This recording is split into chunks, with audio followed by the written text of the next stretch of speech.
Прийшли окупанти до нас в Україну, форма новенька, воєнні машини, та трохи поплавився їх інвентар. Байрактар, Байрактар. Російські танкісти сховались в кущі, щоб лаптем посьорбати довбані щі, та трохи у чах перегрівся навар. Байрактар, Байрактар. Приперли зі сходу до нас барани для восстановлення великої страни. Найкращий пастух баранячих отар. Байрактар, Байрактар. Їх доводи всяке озброєння різне, потужні ракети, машини залізні, у нас на всі доводи є коментар. Байрактар, Байрактар. Вони захопити хотіли нас зразу, а ми зачаїли на орків образу з російських бандитів, робить примар. Байрактар, Байрактар. Російська поліція справи заводить, там вбивцю рашистів ніяк не знаходить, хто винен, що в нашому полі глухар. Байрактар, Байрактар. Веде пропаганду кремлівський урод, слова пропаганди ковтає народ, тепер нове слово знає цар. Байрактар. Байрактар. Байрактар. Байрактар. Байрактар.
Честь имею. Дорогие сограждане, когда из Белгорода на некогда дружественный Харьков летели кабы, Москва ликовала. Когда приграничные регионы обстреливали в ответ на путинскую политику, Москва молчала. Когда вас забирали мясом на фронт вдали от дома и грузили в автозаки, Москва смеялась. Мы приходим не для того, чтобы убить, стереть, уничтожить или наказать. Мы идем, чтобы освободить вас от нищеты, бедности и страха, освободить от диктатуры террористической организации, захватившей власть, дать вашим детям нормальное, цивилизованное будущее, без санкций и без репрессий, без выборов, без выбора и без разговоров о важном, но с важными ценностями. И самое главное, без войны. Путин узурпировал власть на 20 лет, и что произошло? Санкции, экономический застой, кровопролитная война, забравшая жизни и здоровье более чем 400 тысяч российских мужчин, убитые политические конкуренты и полная изоляция с мировой арены. А еще красивые дворцы в Геленджике и Новоогарево. А теперь Он планирует идти на еще один срок и править до самой своей смерти. Мы не позволим. Мы такие же россияне, как и вы. Мы тоже имеем право на волеизъявление. И наша воля не признавать кровавого диктатора президентом России. Мы сделаем все, чтобы он успел из Новоогарева переехать в Полярный Волк. Мы знаем, как там относятся к местным жителям. Легион идет на выборы. Ждите нас. Честь имею.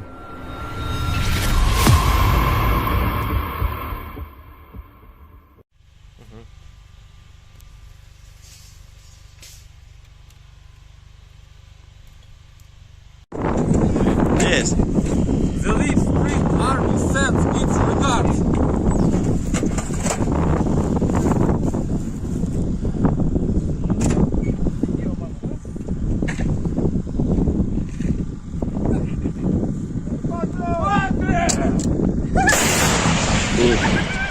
Русский военный корабль. Предлагаю сложить оружие и сдаться. Русский военный корабль, иди нахуй.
Hello, everyone. I'm the Enforcer, and I'm accompanied by Enforcer Matt. And good evening, folks. It's Enforcer Matt, and welcome back to day 748 of the news. And it's good to see you all once again. And it's been a bad day for Russia. They have been invaded, and it's good to see you all once again. And it has been an insane day for the Ukrainians, a terrible day for the Russian Federation, and an amazing day for the Ukrainian community, as we heard today that the Freedom of Russia Legion, the Russian Volunteer Corps, and the Siberian Battalion have all crossed multiple hundreds of miles of border in between Ukraine and Russia and have practically launched a full-scale invasion of the Russian Federation. We are going to be covering this news pretty much entirely tonight, as it is dominating news headlines, and not only that, it is also massive in scale, the largest invasion of its kind that we have seen, and as the stream is live right now, Russian forces are hurriedly attempting to relocate and stop the Freedom of Russia Legion's advances, and all pro-Russian, well actually pro-Ukrainian forces inside of Russia that are continuing to move forward. I want to make this very clear as we're running the stream live right now. The Freedom of Russia Legion and no other Russian force has been defeated inside of Russia at this point. They are continuing to hold their ground, and according to what we've heard, they are preparing for advances as early as right now at the beginning of this morning. We have all the clips and footage from the past 16 hours of this invasion that has been conducted, and it appears that it is going wildly well, beyond our expectations for what we could have ever hoped for, and it appears that the Russians have been completely caught off guard, are undermanned, underpowered, and under-equipped in these areas of the front, and it now seems that they may actually be in a bit of a serious problem, a serious issue, to put it lightly. Man, that's what happens when you put all your forces in Ukraine and you leave your homeland undefended. You end up with this situation. Right now, you got forces plowing through their territory, and it is a smaller group of forces. It's not like the Wagner army, but it still can make some momentum, especially with those lack of defenses inside of Russia itself. So I'm sure Putin is in a panic right now. And I would have to say so. It is a severe panic at that, and we know that it is because we have all the footage from today.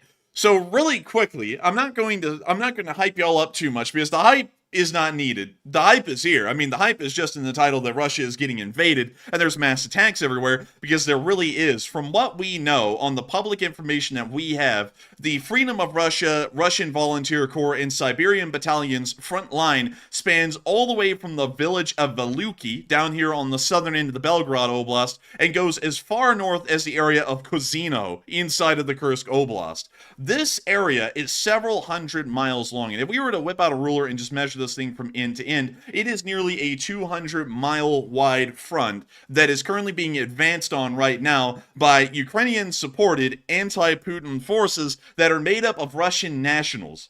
It is a huge effort, and really quickly to get us right into it, I'm going to be moving us into the very first thing where we got to see soldiers of the Freedom of Russia Legion crossing the border at night. Here's the clip.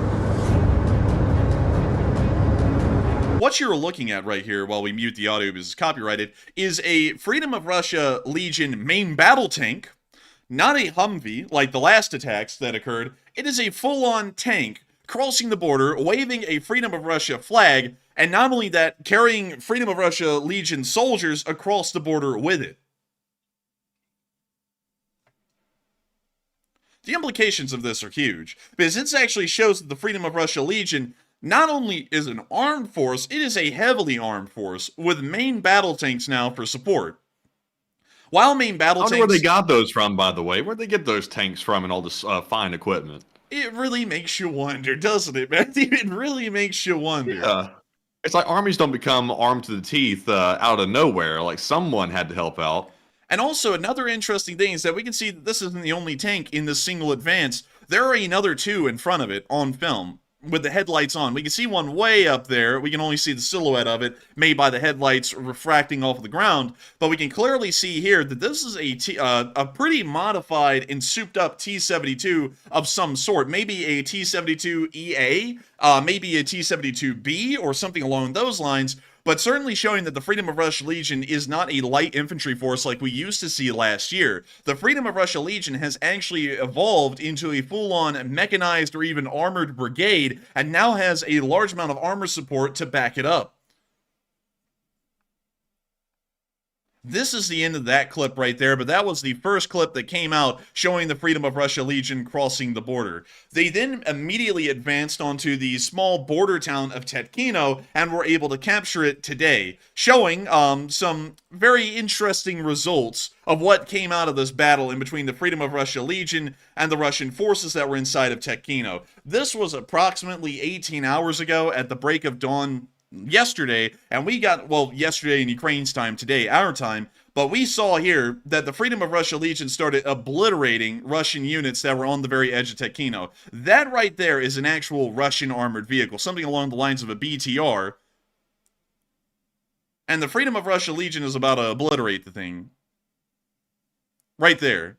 A dead-on hit onto that BTR, knocking it out.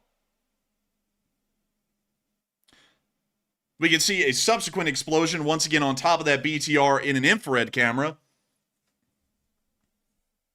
And the video footage ends there, but showing the Freedom of Russia Legion already claiming some of its first kills on Russian forces after crossing the border.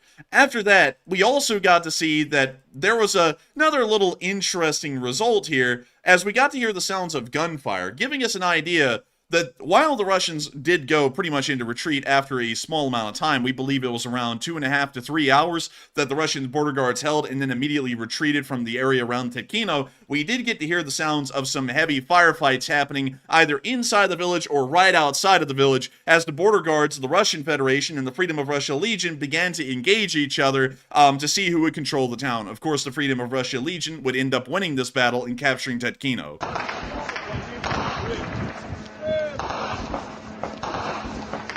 We hear the sounds of a steady firefight going on the edge of the city as this citizen, we assume, is running probably to their house.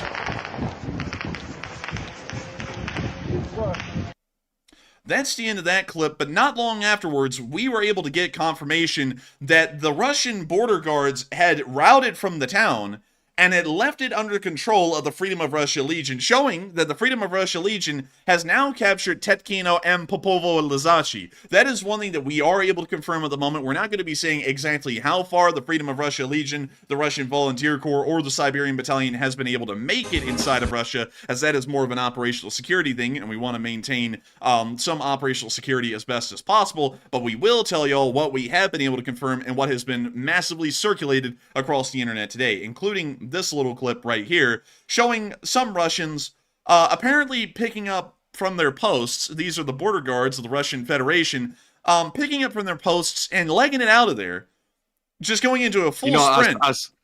I saw that earlier today, and I was sitting there thinking, these guys they've left behind must be even worse than the average soldiers or the guards that they usually have, because these guys took off like the moment that the Freedom of Russia Legion showed up. They were out of there, like just running for their lives. Pretty much. Very few of them, from what we know, put up a resistance. That was the firefight we heard a little while ago. But a lot of the border guards just ended up straight up retreating out of Tetkino in a rout nearly and started to fall back further into the Kursk Oblast. And this is their home turf too. Like they're running away on their quote unquote homeland. So it's like, you know, if you're not going to defend your own homeland, how are you going to take other people's territory? It's a good point. It's a crazy thing. It's insane to watch this kind of footage, because the Russians are not standing a chance right now. This is another group of Russians right there that of course run out of steam, so they're not sprinting anymore, but it's just a massive clump of border guards that are abandoning their positions and just having to leave the battlefield on foot, and that's how poorly equipped these guys are too. They don't have any armored support or even vehicular support to speak of. They're having to flee the battlefield on foot. They're walking out. That's how bad it is for the Russians materially, and that's also how bad it is for them as far as the morale is concerned, that they didn't even try and put up a fight for further reinforcements to arrive. As soon as the Freedom of Russia Legion took over the town, we started to see that a picture was taken inside of the city hall, pretty much, of the town of Tetkino, as we can now see that there is a bulletin, or more so, kind of a questionnaire, that they're hoping that citizens will fill, asking if they want to create the Kursk Autonomous Republic, a region that will be completely separate, legally, from the Russian Federation. Pretty much doing the exact same thing that the Russians did in the 2014 invasion of Ukraine, where they created the Crimean Autonomous Republic and then entered it into Russian statehood. 23 hours later, it was then accepted, and then Crimea became a part of Russia illegally. This is kind of the same thing, and we can see that they have two options down here at the bottom of the sheet. Yes and no. Those are the simple answers that the citizenry of Tetkino are able to give to the Freedom of Russia Legion. We can actually see that they have a lot of these things, so it looks like they're actually planning on doing some kind of vote or polling inside of Tetkino to see if the public would be supportive of creating a country that would be completely separate from the Russian Federation. Kind of showing that the Russian... You know, that's what the Freedom of Russian commander said earlier today. He said, we'll be there at the ballot box with you. So I guess that must be what he meant. He's going to be there to sort of oversee things or something. Apparently so, and it looks like they're planning on staying this time, because the last times we saw them conduct incursions into Russia, the deepest one we ever saw was the border incursion near Belgorod that overtook Shebekino. That was really the biggest one, and it got as far north as the area of Maslova Pristan, where it was then stopped by Russian forces, held for a while, I believe around 2 weeks, and then the Freedom of Russia Legion retreated out of the area. We never really got to see a lot more of what the Freedom of Russia Legion was planning on doing during that time. But one thing we do know is that they never brought in forms asking citizens that were now under their control in occupied territory if they wanted to break away from Russia. This is the first ever time we've seen something like this, and it's leading us to believe that they plan on staying here for quite a while, and they may be able to actually muster enough manpower to keep this fight going inside of Russia for the foreseeable future, at least based off of what we're seeing right here, because this has never been attempted before by anyone, anywhere. But moving on from that, we're now going to be getting onto the area outside of Tetkino here in the Kursk Oblast, And we're now going to be moving on into something else that was a little interesting that wasn't able to exactly find a general location for, so I just put them out here near Rilsk. I just want y'all to know up front that these markers are not accurate location markers. These are not where these videos were filmed, although we are securing operational security and we're not saying exactly where the Freedom of Russia Legion has been able to make it. One thing I will tell y'all is that they have not been able to capture the town of Rilsk yet. However, we did get to see the RDK, or the Russian Volunteer Corps, another group of Russian citizens that are fighting against the Putin regime, using one of their tanks to advance across the border. We don't know what border crossing this was, but we can see the footage right here of the tank looking into a tree line. We can see it flying the Russian Volunteer Corps flag, and now advancing further down the street, scanning the tree line for Russians. It appears that they may have found some and just blasted them point blank. Just let them have a whole tank shell. Just screw the small arms fire. Just give them the whole thing. Give them the whole HE, the whole 125 millimeters of high explosives. And we see that they're continuing to obliterate what they believe to be Russian positions. We can't really tell too well, but we can also see another armored vehicle moving up behind this one. I wonder if we're going to see it on camera. And they're actually blurring that one out. So it looks like the Russian Volunteer Corps is trying to secure operational security as best as they can as well. But really quickly looking at the clip again, that appears to be some kind of a BMP. It even looks like it might possibly be a BRDM2 light scout car, from what we can tell. Nevertheless, regardless of what that is, this time, these forces are not weakly equipped, and they were weakly equipped last time, to make that quite clear. Even when the Russian, the Freedom of Russia Legion conducted their border incursion at Shebekino, they mostly were equipped with Humvees and MRAPs. The best armored vehicle that they had in their roster at that point was a Max Pro MRAP. That was the best they had. Now we're seeing that they have armored personnel carriers and main battle tanks to support their offensive forces, which means that these forces in reality have a much larger punch and are going to be a lot harder for the Russians to deal with in reality because they have so much fire support behind their infantry. Moving on from that and into our next clip, we also got to hear that the Freedom of Russia Legion made an announcement just testing. Oh, we're back. We're back. We made it. Yeah, we're going to have to get that fixed. You know what I mean. But moving on from that, the quote that the Freedom of Russia Legion put out from inside of the Kursk Oblast was, "The day has come to an end. Putin's troops should prepare for the night. We are already holding our positions and moving forward. Tomorrow will be a new day. There will be a new Russia." End quote.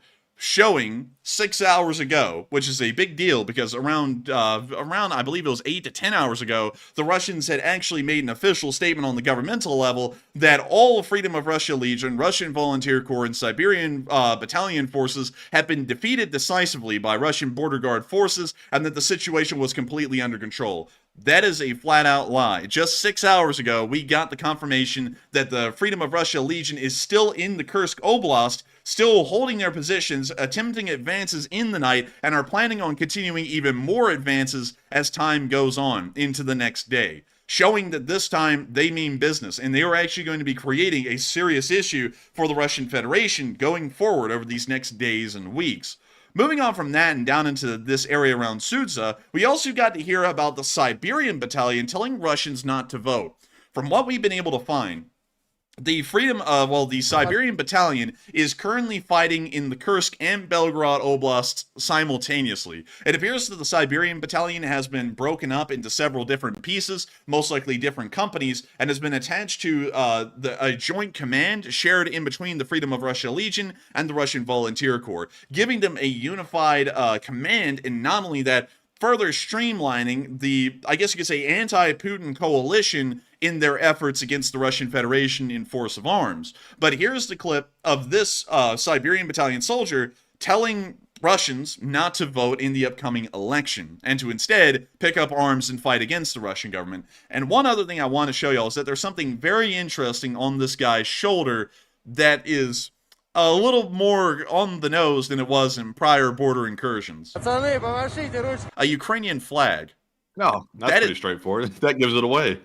That is very straightforward because a lot of people have said in the past that these guys have really nothing to do with Ukraine at all. In reality, on an ideological level, they really don't have that much in line with Ukraine. However, they are supplied by Ukraine, trained by Ukraine, and supported by Ukraine materially. And this flag right here is once again showing y'all a very big part of these guys' story. On top of that, the Siberian Battalion has also been engaged in fighting around the area of Avdiivka until the end of the Battle of Avdiivka, and then they disappeared off the front lines, similarly to the 110th Brigade, and it appears that as soon as Avdiivka was lost, the armed forces of Ukraine moved the Siberian Battalion from the Avdiivka front and up into the area of the Belgorod and Kursk oblasts near the Kharkiv or Sumy Oblast borders, getting them ready for this border incursion that was going to be occurring soon after. So once again, it's showing that while these forces are made up of Russian nationals, they are very much supported by Ukraine. And I gotta say, this is a pretty smart move by Ukraine, because there's a lot of plausible deniability that they have. While they're supporting these guys and arming them, that doesn't mean, and sorry for the voice crack there, but that does not mean that the Ukrainians are invading Russia. Technically, the Russians are invading Russia. It's just that they're supplied and armed by Ukraine. So this is a very smart way to go about this, but the Ukrainian flag makes that connection a lot more clear. Вроде родной, а? Ну что, пацаны, нехуй голосовать на бюллетенях. Давайте голосовать калибром 762, 556, которые есть. Присоединяемся в сибирский батальон. Пацаны, не ссым. Джонни на связи. And that's the end of that clip right there, but showing that the Siberian Battalion is also comprising the forces of what we're going to call the anti-Putin front. It's probably going to be the best way for us to explain what we're looking at. But moving on from the Kursk Oblast, where there was a large armed incursion today, there was an equally large armed incursion inside of the Belgorod Oblast, probably even larger than the one that happened inside of Kursk. From what we can tell, from the information that we got, Belgorod has been breached on 3 separate axes of advance, according to Visegrad 24. One at Shebekino, one all the way down at Veluki, and one up at Gryvron. Those are the 3 publicly known axes of advance that the Freedom of Russia Legion or the Anti-Putin coalition has been able to attempt today. And from what we know, they were all able to make progress on all axes. None of them have been pushed back, and none of them have been stopped at the moment. From what we know, they are continuing to advance forward with a fairly large force behind them. We have to be honest. Now, Enforcer, I do have a question for you real quick about these areas of advancement here. I know generally what the 2 left ones are about. They're trying to encircle Belgorod and attack that city. But the one to the far right, do you have any idea what they're doing going out that direction? From what I can tell, the best way to summarize that action is that they're attempting to move towards the village of Veluki and possibly start advancing eastwards into what looks like the abyss, because there's really nothing out there as far as a large settlement or any kind of major infrastructure. But what you may notice, though, is that it's beginning, if they actually advance with rapidity here, they will begin to threaten the Russians' rear flank up in the northern area near the Luhansk Oblast, meaning that these Russian forces may actually have to withdraw from their positions and start moving towards the area of the, I believe this is the Starobilsk River. And let me make sure, it's actually the Idar River. They may have to start falling back towards the Idar River to try and create a defensive position if these forces up near Veluki continue to advance eastwards. That's why it looks like this group is advancing into the wide unknown, but I believe that may actually be an attempt at improving the situation in the northern area of Ukraine for the Ukrainian forces that are still fighting inside of their own country. But who knows, that may just be an extra assault or an extra push just to tie up more Russian resources trying to deal with this one, so that way they can't do something like that and free up a lot of leeway and moving room for the anti-Putin coalition that is currently fighting near Shebekino and Gryvron. There's a lot of possibilities there, but those would be the 2 most likely ones that I could think of, in my opinion.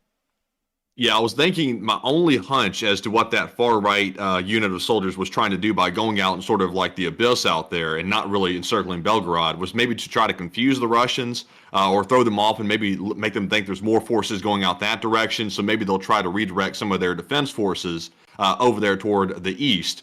But, you know, even at that, it's like, you know, those guys could have been better served probably invading or trying to help invade Belgorod.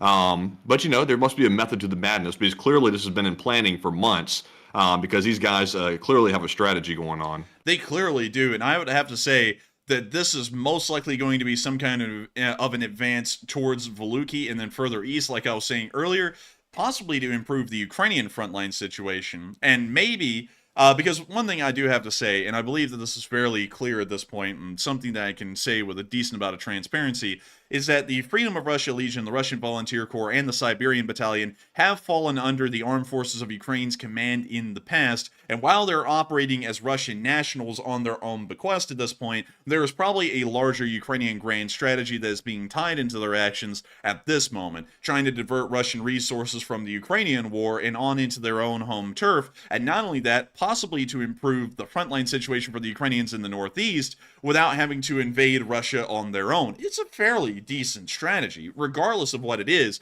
and I have a feeling that this time around, with the absolute scale of this invasion, this is most likely one that is tying into benefiting armed forces in the field for Ukraine, at the same time benefiting this anti-Putin coalition. Hopefully so, because if I'm correct, we may be seeing that Russian forces will begin to fall back from the area around Vilshana and Tavolshanka here within the next few days, or maybe even the next 24 hours possibly. But moving us into all of the major footage and information that we got out of the Belgorod area, we can see that this has had a very intricate and in-depth amount of planning that has been going on into this invasion, because one of the first targets that was hit today was the Belgorod Administrative Building. The Belgorod Administrative Building is pretty much, if you think about it, I'm going to try and explain this in a good way for Americans and Europeans differently. The administrative building in Belgorod is very similar to your state capital here in the United States, or in a European country, it will be very similar to your federal district or your county's county hall or district hall or whatever it may be. This is pretty much like the state capital of this oblast that was hit. The Ukrainians or the Russian or the anti-Putin coalition hit this thing immediately. As soon as the invasion was going off, they hit this place dead on. We believe that this is so that way there is not a central control area to try and organize defense efforts or to organize a response. We believe that this was an attempt to knock out the administrative building and possibly the staff within, so that way the Russians' response time would be greatly decreased to the massive advance, the massive offensive that is now pouring across their border and on into the Belgorod and Kursk oblasts. This was a very smart move, and we also got to see that this was not the only move that the Ukrainians made. We got to see that there was some additional explosions within Belgorod, which we get here right here. This was actually posted by United 24, but was filmed by some random Russian inside of the Belgorod Oblast.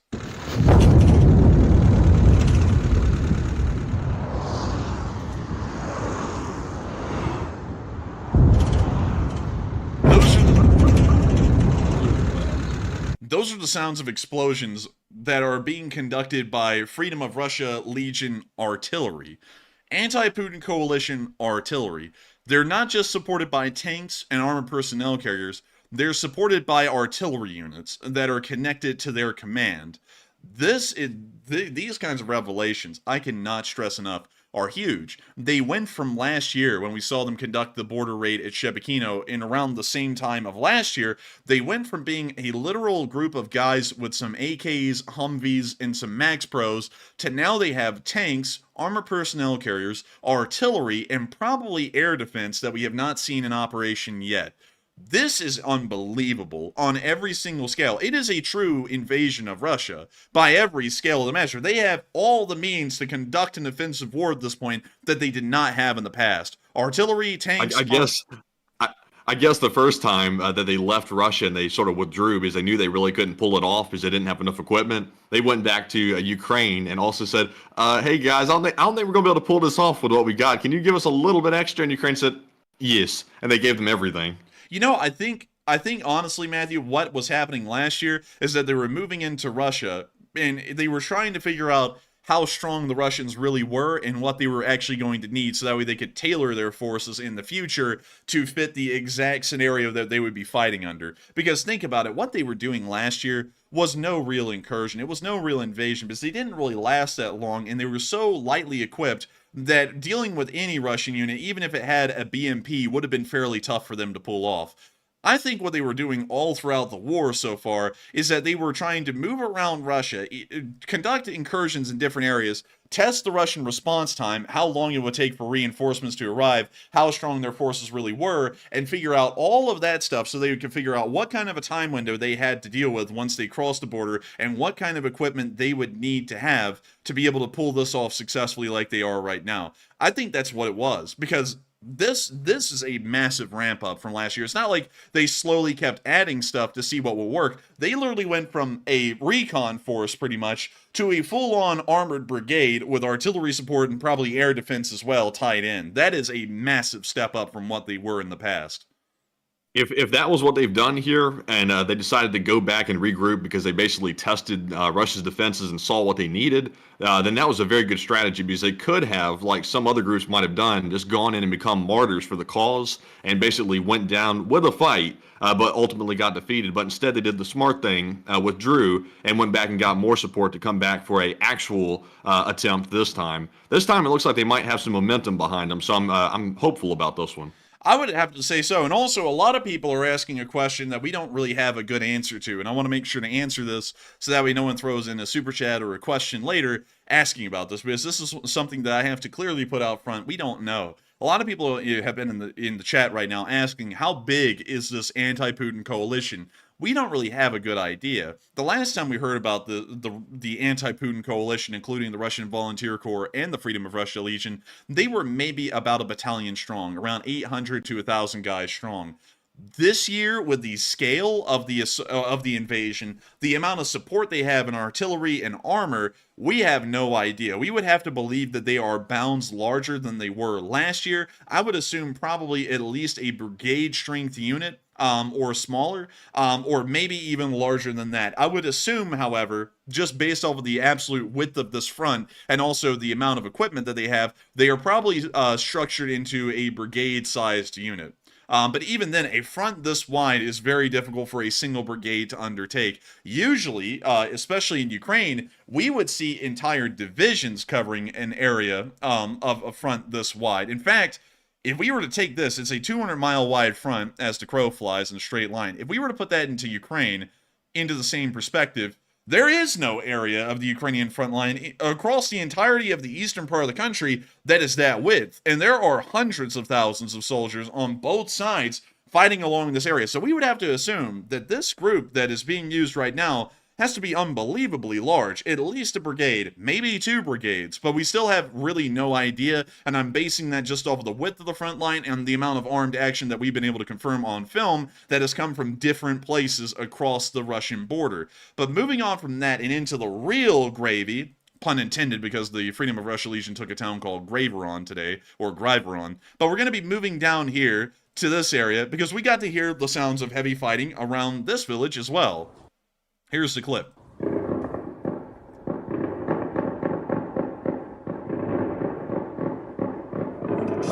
That's the sound of a firefight in between infantry forces.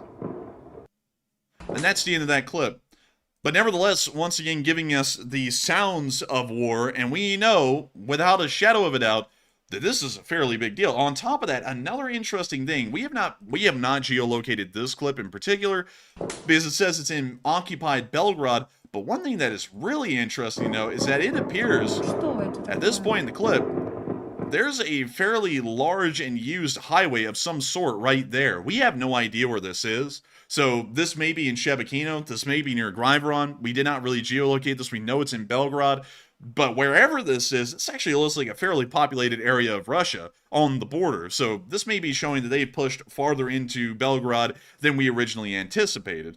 But moving on from that clip and into our next one inside of Griveron, we also got to see that a Russian went outside to film the sounds of the firefight, and he ended up catching on film a Ukrainian kamikaze drone attack trying to hit a Russian cache of arms that was pretty much right next to the guy. So here's the clip. The sounds of firefights are right down the street, and here comes the drone.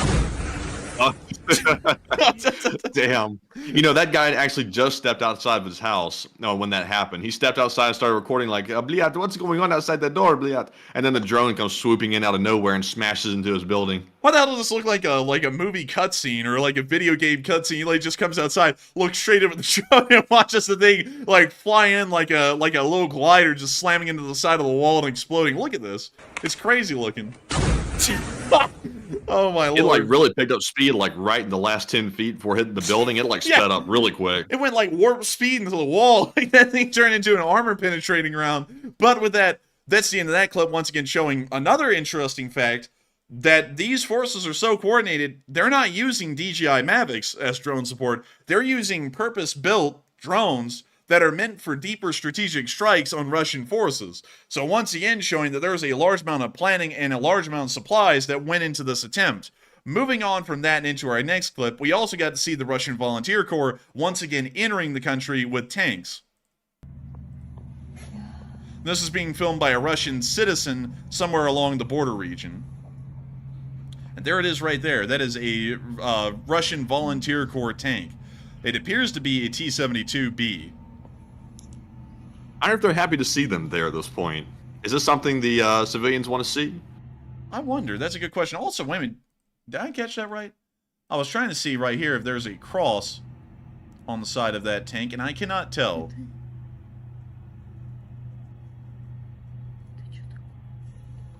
But that's the end of that clip. But once again, showing some pretty hardcore proof that they're there. I mean, they're actually inside of the Belgorod Oblast. And I have to make sure to say that over and over and over, because there are so many people out there, so many Russian bots that are saying that this group, this invasion has already been defeated and pushed out of Russia. There is no chance in hell of that happening soon, especially with this amount of armor. Because armor does buy time. Even if they were getting slaughtered, this armor would be buying this invasion force time. It's probably going to take, if they try and hold their ground and the Russians put all of their weight on this entire invasion, it would probably take days, if not a week or two, to actually try and defeat these forces and push them out. So they are still there. And once again, they're packing a punch this time. There's no game to be played about these guys. They're no light infantry force that can easily be dealt with. These guys are the real deal. They pretty much really are a full-armed invasion of Russia. But moving on from that and into our next clip, we also got to see that apparently some Russian border guards didn't run fast enough or hard enough, and they ended up being captured in SWATs near Belgorod. Поверили командирам? Ничего, все нормально будет.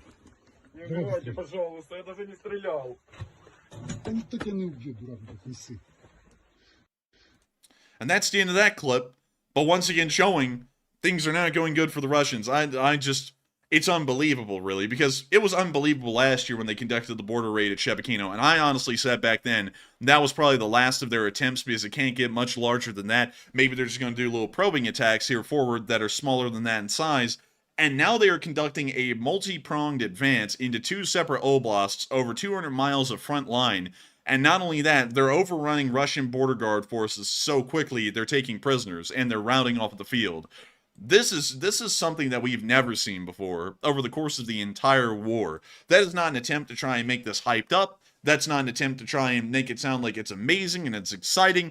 This is completely a realistic take. Nothing has been seen like this in the war in Ukraine so far. It is a real invasion going on before our eyes in the other direction. Not going into Ukraine, it's going into Russia. But moving on from that, we also got to see the beginning inside the Belgorod Oblast of the advance across the border. And those were the first sounds in that 3-second clip of firefights inside of the Belgorod Oblast that led to the Anti-Putin coalition crossing the border and starting to deal some pretty damaging blows to the Russian forces there. One of our last clips is from Twitter, and it's kind of a montage of multiple different clips showing what was going on. This one is just a clip, I believe, of a Russian running around the field. We hear the sound of massive amounts of explosions in the distance, possibly suggesting an MLRS barrage. Man, these guys must be armed to the absolute teeth, because for all that to be going off in the distance, that is like constant fire too. That's wild. Yeah, it is insane. The amount of fire coming from that direction was unbelievable. I would assume that not only do they have maybe some kind of, they're not Western artillery pieces from what we would understand. They're possibly D-20s or D-30s that they're using for towed artillery. But as far as this is going, this sounds like they're using a BM-21 Grad, a multiple launch rocket system to bombard pretty much an entire grid square that they're advancing into. But moving on from that clip and into our next one, this one we saw earlier, so we're going to be skipping it. But this is the sound of air raid sirens playing over, I believe this is Belgorod itself.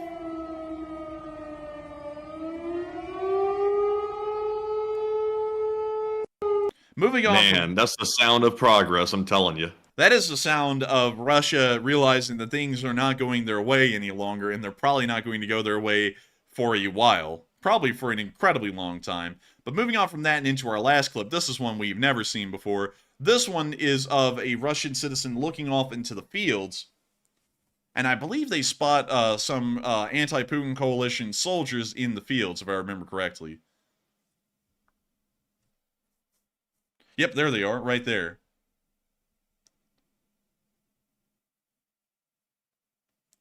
We see them advancing through the fields and continuing to move forward, unopposed, no sounds of firefights going on, but there they go.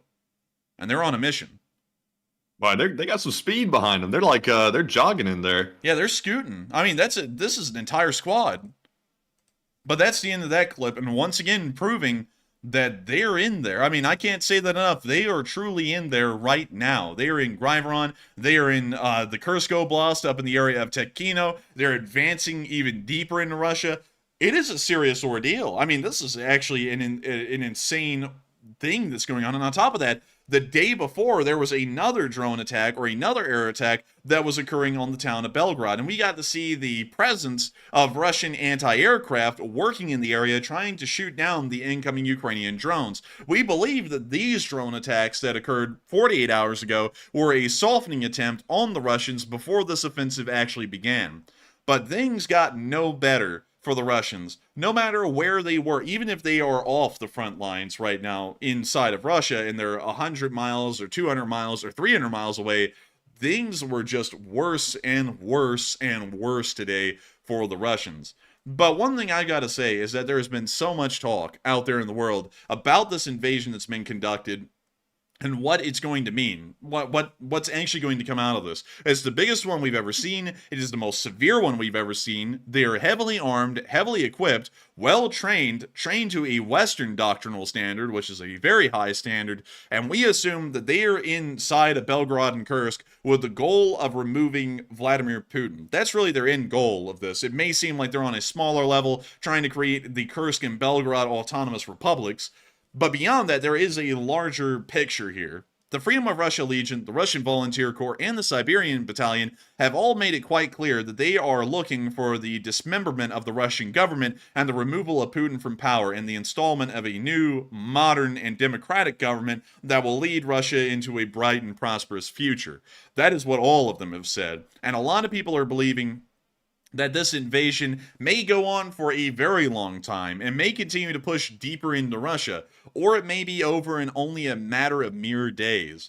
Many people have had many different things to say about it. Loads of people are talking about it right now in the chat. And Matthew, what are you thinking about it? And most importantly, what is everyone else thinking about this at the moment? All right, so to address our current poll, we do know for a fact that the commander of the Freedom of Russia Legion unit, they said their goal is to remove Putin, and we asked you all, do you believe they'll be successful in that goal? It looks like only 23% said they will be successful this time around, while 31% said they will fail after a few days, and 28% said it will be more effective, possibly, maybe, depending on all the details.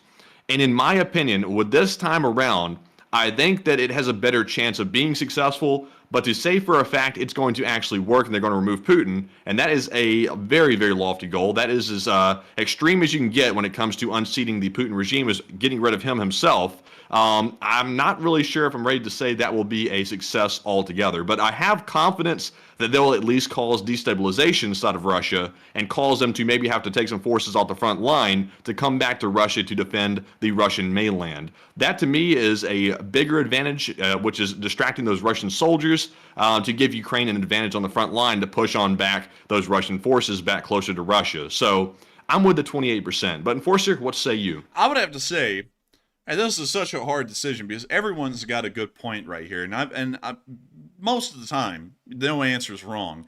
But tonight especially, there is no wrong answer, clearly. There's no way that I can say one idea is right, one idea is wrong, or say that I believe in one more than the other. It may be the case that this is lasting only a mere few days. In the past, these border incursions have only lasted about that long, the longest one lasting around 2 weeks.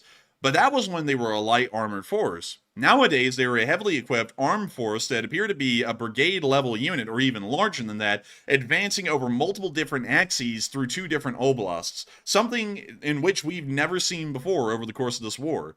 And that may suggest that they are there for a while, and they intend on actually causing a full-out war inside of Russia, pretty much as a civil war. That's something that may actually be happening right now.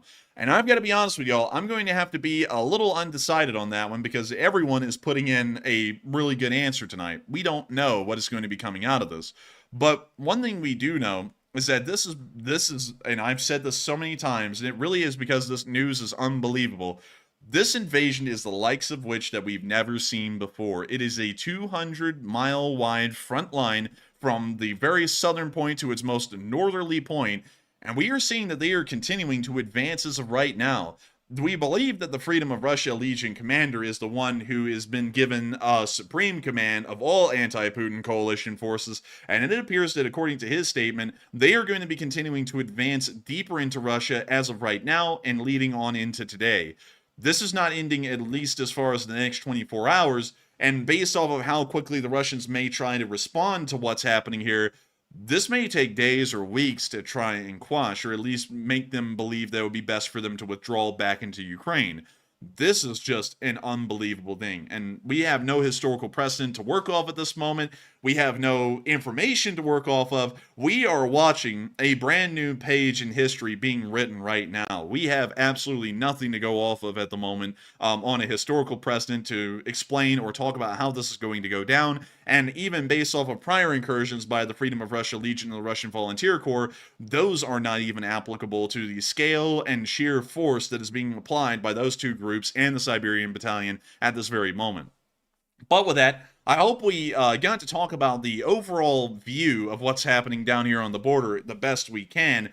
But they were joined not just with their own invasion of Russia, they were joined by Ukrainian deep strikes at the exact same time, targeting critical Russian infrastructure and pretty much razing them to the ground. In the area of Voronezh, we got a map today, and I put it down in this area, showing all of the oil refineries and depots that have been attacked over 2024 alone.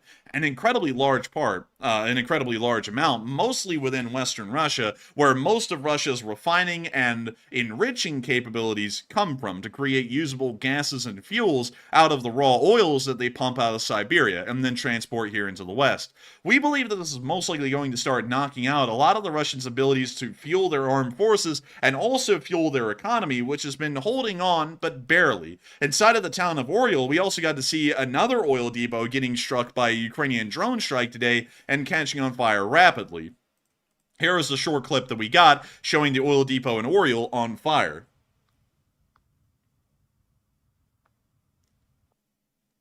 That's the end of that clip, but once again showing another serious and successful strike by the Ukrainians. And on top of that, in the area of Moscow, we also got to see that a massive fire broke out inside of a warehouse. According to preliminary info, it was caused by an unextinguished cigarette, but then later on, the story changed to it was a container that rapidly depressurized and then combusted and created this fire. We believe that neither of those are true, and this was most likely a partisan attack that was connected to the invasion that happened today. But we can see that the fire is raging out of control, sending a thick cloud of toxic smoke into the sky as it is pretty much burning completely out of control. Russia's had a hard time with fires today. Like, it seems like their fire brigades probably aren't equipped to handle these big ones. Oh, certainly not. They would probably have to call in all of the fire brigades around the southeastern area of Moscow to deal with this kind of fire. And then that would completely deprive the rest of the city from any firefighting abilities. So most likely in reality, this warehouse is burned to the ground or it's been mostly destroyed at this point, with everything inside of it being written off as a loss. Not only that, but even further north and inside of the city of St. Petersburg, a massive thermal power plant caught on fire today and also was destroyed as well in the ensuing inferno. We can see that right here in this clip, as we were told that this was a pro-Ukrainian partisan attack attempting to knock out major energy infrastructure of Russia's second largest city. Moving on from that clip and even into another one, we got to see deep inside of Russia, probably the deepest strike that we've ever seen into the eastern area of Russia, and from the Ukrainian border it is a whopping distance of 500 miles, which is about the exact same distance to St. Petersburg. We got to see that in the town of Kosovo, just south of Nizhny Novgorod, the oblast capital within this region, a oil refinery was hit and caught on fire again by another Ukrainian drone attack. This one actually hit a special piece of equipment. We were able to confirm that, and knocked out in the single strike 5% of Russia's fuel producing abilities permanently. Because the piece of equipment that was hit inside this factory is actually something that had to be imported from Western countries, because the exact component is impossible for the Russians to produce, and because of that, they have to import it from a place like the United States, which actually still produces a large amount of technologically complex oil processing parts. Because this thing was knocked out, this oil refinery is going to be offline until sanctions end, and who knows when that will be. So 5% of Russia's fuel-producing abilities was knocked out in a single strike today permanently. It will not come back through the rest of the war from what we know. And there's the fire right there. And also, I see Tom Exman saying in the chat, he said, is it 5% of Russian oil altogether? And that is correct. This was the big Lukoil refinery right here, one of Russia's biggest oil companies, and they struck right in the middle of that thing. So it's severely damaged. It's knocked out of service at the moment. From what we understand, once again, it's going to be knocked out permanently, because some of the components within this area, I believe this is, I forgot what the exact name of this was, but someone actually went into the technical explanation of how this refinery works. But this specific part here uses a couple, but primarily a singular complex component that is only produced pretty much in Western countries with an advanced industrial ability. Russia does not have this advanced industrial ability. So this thing is knocked out permanently for the rest of the war. 5% of Russia's fuel-producing abilities is gone. For the rest of the war, they will have 5% less fuel from here forward on any given moment.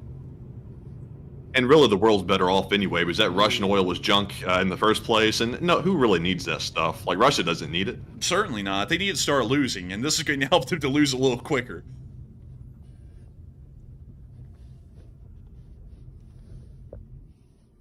And wasn't this between Moscow and Kazan, I believe? It was somewhere in that region of Russia where it got blown up, that factory right there. Matthew, you were getting really good at geography, because that's dead on the nail. The area of Nizhny Novgorod and Kosovo, which is just south of it, is literally dead center in between the city of Kazan and Moscow. Aha. So I was wondering how close it was. So it wasn't, it's not exactly right outside of Moscow, but it wasn't too far away. It was 200 miles away, so that would be about the length of the state of Alabama away. Well, so they couldn't see it from Moscow, but if they drive out to the countryside, they might see the future of the country if they take a look at that refinery. Absolutely, they'll be seeing the future of the country. I remember, Matthew, back in the day when the Wagner coup happened, it was Putin's Ilyushin 96 that took off from Moscow, and it actually flew over Nizhny Novgorod, landed in Kazan, then it flew south to Samara, and then it stopped there for 30 minutes and then flew back to Moscow, and no one knew what was happening right there. So it pretty much made the circuit over Nizhny Novgorod, Kazan, and Samara, and it was able to get a little bit of a preview of what Russia looked like before the Ukrainians started to really go ham on them, and on top of that, their own pissed off citizenry that are now invading Russia from Ukraine. Aha, that's good to know. Good to know. Good stuff to know. But moving on from that, we have even crazier news out of the city of Ivanovo today, to try and make sure that I pronounce that correctly. It's just south of Yaroslavl and pretty close to the Volga River. That's the Volga River right up there. And it was insane, because an aircraft literally fell apart above people's heads today, mid-flight, and ended up crashing into the ground and burning. We haven't seen anything like that before. I mean, hell, even the Ilyushin 76 that got shot down by Russian forces near Belgorod was not even as crazy as the clips that we got today. This thing literally flew over people, and they were able to film it all the way from when the engine fell off, to when it caught on fire, to when it crashed and killed all 15 people on board. All of them being inside of the Russian armed forces, and the Ilyushin 76 being operated by the Russian Air Force. Before we get into this news, however, I want to make sure that we get to talk a little bit more about what's going on inside of the southern region of Russia, near the Ukrainian border, because right now, from what we know, from what the information we have that's coming out right now, there are no additional reinforcements that have been mobilized and moved into the area of Kursk or Belgorod to deal with the anti-Putin coalition's invasion. At the moment, there's nothing going on down there. They are pretty much unopposed, except for the border forces that are there, and they're pushing forward towards the major cities of Belgorod and Kursk. A lot of people are talking about what the Russians are going to be doing over this next day. What is going to be happening tomorrow? Are they going to divert soldiers from Ukraine and move them on into the area of Russia where this invasion is happening? Are they going to leave it alone and let things get worse and then try and deal with it later? What are they going to do? And Matthew, it looks like a lot of people actually have a pretty good idea from what I'm seeing of what's going to happen. And I also know that you have a lot of ideas of what may happen as well. So Matthew, what are you thinking about that? So we asked you all, we said, will Russia be forced to take soldiers from the Ukrainian front line to defend Moscow against this invasion force? And it looks like about 50% said Russia will have to take those soldiers out of Ukraine and back to Russia to protect the Kremlin and Moscow. And it looks like 29% said only if they get close to the city of Moscow, and 14% said no, Russia will not have to do that. And in my opinion, I'm with the 29%. I think only if those forces get closer to Moscow will Russia actually take forces off the front line and take them back into Russia. I think they're going to try to rely on the police forces, kind of like they did during the Wagner coup, to hold off these invasion soldiers here. I don't think they can afford to take their soldiers off the front line in Ukraine right now, or otherwise Ukraine would absolutely steamroll them. I think Russia knows that at this point. It's probably why Putin is in a panic right now, because he knows he's having to rely on his municipal police forces, which are not well equipped whatsoever, to hold these people off, and also some straggler soldiers here and there. So I'm with the 28%. But Enforcer, what say you? I would have to be with the 28% as well, because on this one, they're all good answers. I want to say this. Every time we ask you all a question, what do y'all think? There is no wrong answer ever. It's more so just a matter of opinion and analysis, and what you find important in your analysis to get your answer. And I would have to say that I think there is a likely chance that Russia will start to transfer forces into the area. I have a feeling that what they're going to do here in the next day is they're probably going to start mobilizing forces of the Rosguardia from Kursk and Belgorod to try and deal with this invasion. And those are going to be poorly trained, low morale forces. They may as well be peasantry as far as the modern world is concerned, as with how the armed forces go. And that's probably going to fare poorly. But that's the most likely way I would see them transferring soldiers into the area, or at least putting some meat shields up to slow the advance. In reality, though, I have a feeling that they're only going to start throwing in forces if they start making rapid advances towards Kursk or Belgorod, which would be a telltale sign that these forces would not be stopping until they reached Moscow several hundred miles later if they weren't stopped. So I have a feeling that they're probably going to wait until they actually try and move on to Kursk and Belgorod to send forces in, and then they'll move the troops in. Meanwhile, however, and some people are very rightfully pointing this out, and I got to thank y'all for that, because apparently y'all been watching this channel a good bit, there is still an armed insurrection pretty much going on in Ingushetia at the moment. We don't get a lot of news about it. That's right. It looks like they've kind of gone into a little bit of hiding, but every once in a while we hear that something else has happened down there. Nothing that we can really report on because there's no picture and video evidence, but I have heard of an instance of bombing, a couple of firefights with the police. So there is still an armed rebellion going on inside of Ingushetia as well, and we haven't really seen the Russians try and deal with that much either. So right now, I almost forgot all about that, by the way. We were wondering if they had to take soldiers off the front line to go down there and deal with that. So now they have two potential situations where they need to transfer soldiers back to Russia. So I almost forgot all about the uprising down there. Like that was a good point. Yeah, they have two fires right now, and they're fairly big if they allow them to continue to grow, that they're trying to deal with at the moment, and I don't know how they're going to deal with them. Because right now, they have pretty much 100% of Russia's armed force fighting inside of Ukraine. While their military is around 1.2 million in size on paper, there's only so much of that is an actual combatant force. For, on a Western scale, or at least on a general scale around the world, for every one soldier, there are 4 support troops and their only job is to support that one soldier. That's usually how most armed forces work, and that's how Russia's works as well. So if you were to look at the Russian armed forces of 1.2 million soldiers, and then cut that down to, the actual fighting force, it's probably around 200-something thousand, which means that most of their fighting forces are in Ukraine at the moment. There's not really a lot for them to move around in the background to try and deal with the invasion that's happening on their border, or more so inside of the Caucasus Mountain region in Ingushetia, that would most likely require a high level of soldiers, or a high training level of soldiers, to deal with that kind of fighting, because the terrain is rather difficult, and on top of that, they're dealing with pretty much an insurgency in that area, which means they would have to try and conduct some counter-insurgency operations, which are very difficult and require a high level of training. Pretty much contract level soldiers that are career soldiers, not just your normal conscripts. They wouldn't be able to deal with that hardly at all. So going off of all of this, the Russians are in a bad pickle as far as keeping control of the areas around Ukraine. They are running into issues all the way from the Caucasus and the Ukrainian border, and it looks like things are not going to be improving anytime soon for them, and I have a feeling that the mobilization of the Rosguardia is going to be around the corner, because otherwise they just don't have the manpower to deal with all of these things that are happening simultaneously, including the war in Ukraine. But before we move on into what's happening inside of Ivanovo, I'm so sorry, y'all. For some reason, that name throws me for a loop, because I want to call it Ivanovo, but it's not Ivanovo, it's Ivanovo. But for some reason, I catch myself halfway through saying Ivanovo, and then I go Ivanovo, so it's butchered every time. Sorry about that. But before we get into that, speaking of talking to all of y'all, Maddie, we have a couple of people who've asked some questions in the chat, and I want to make sure that we answer them really quickly. So what do we got? All right, so our first question of the night goes to a channel legend. He's been around forever. His name is Walter A. Lakota Jr., and he puts in a $100 donation. And thank you very much, Walter, as always, for that very generous support and helping to keep our whole operation running. He says, Aloha, the Enforcer Matt, and LSA from OG Ellison Bosun.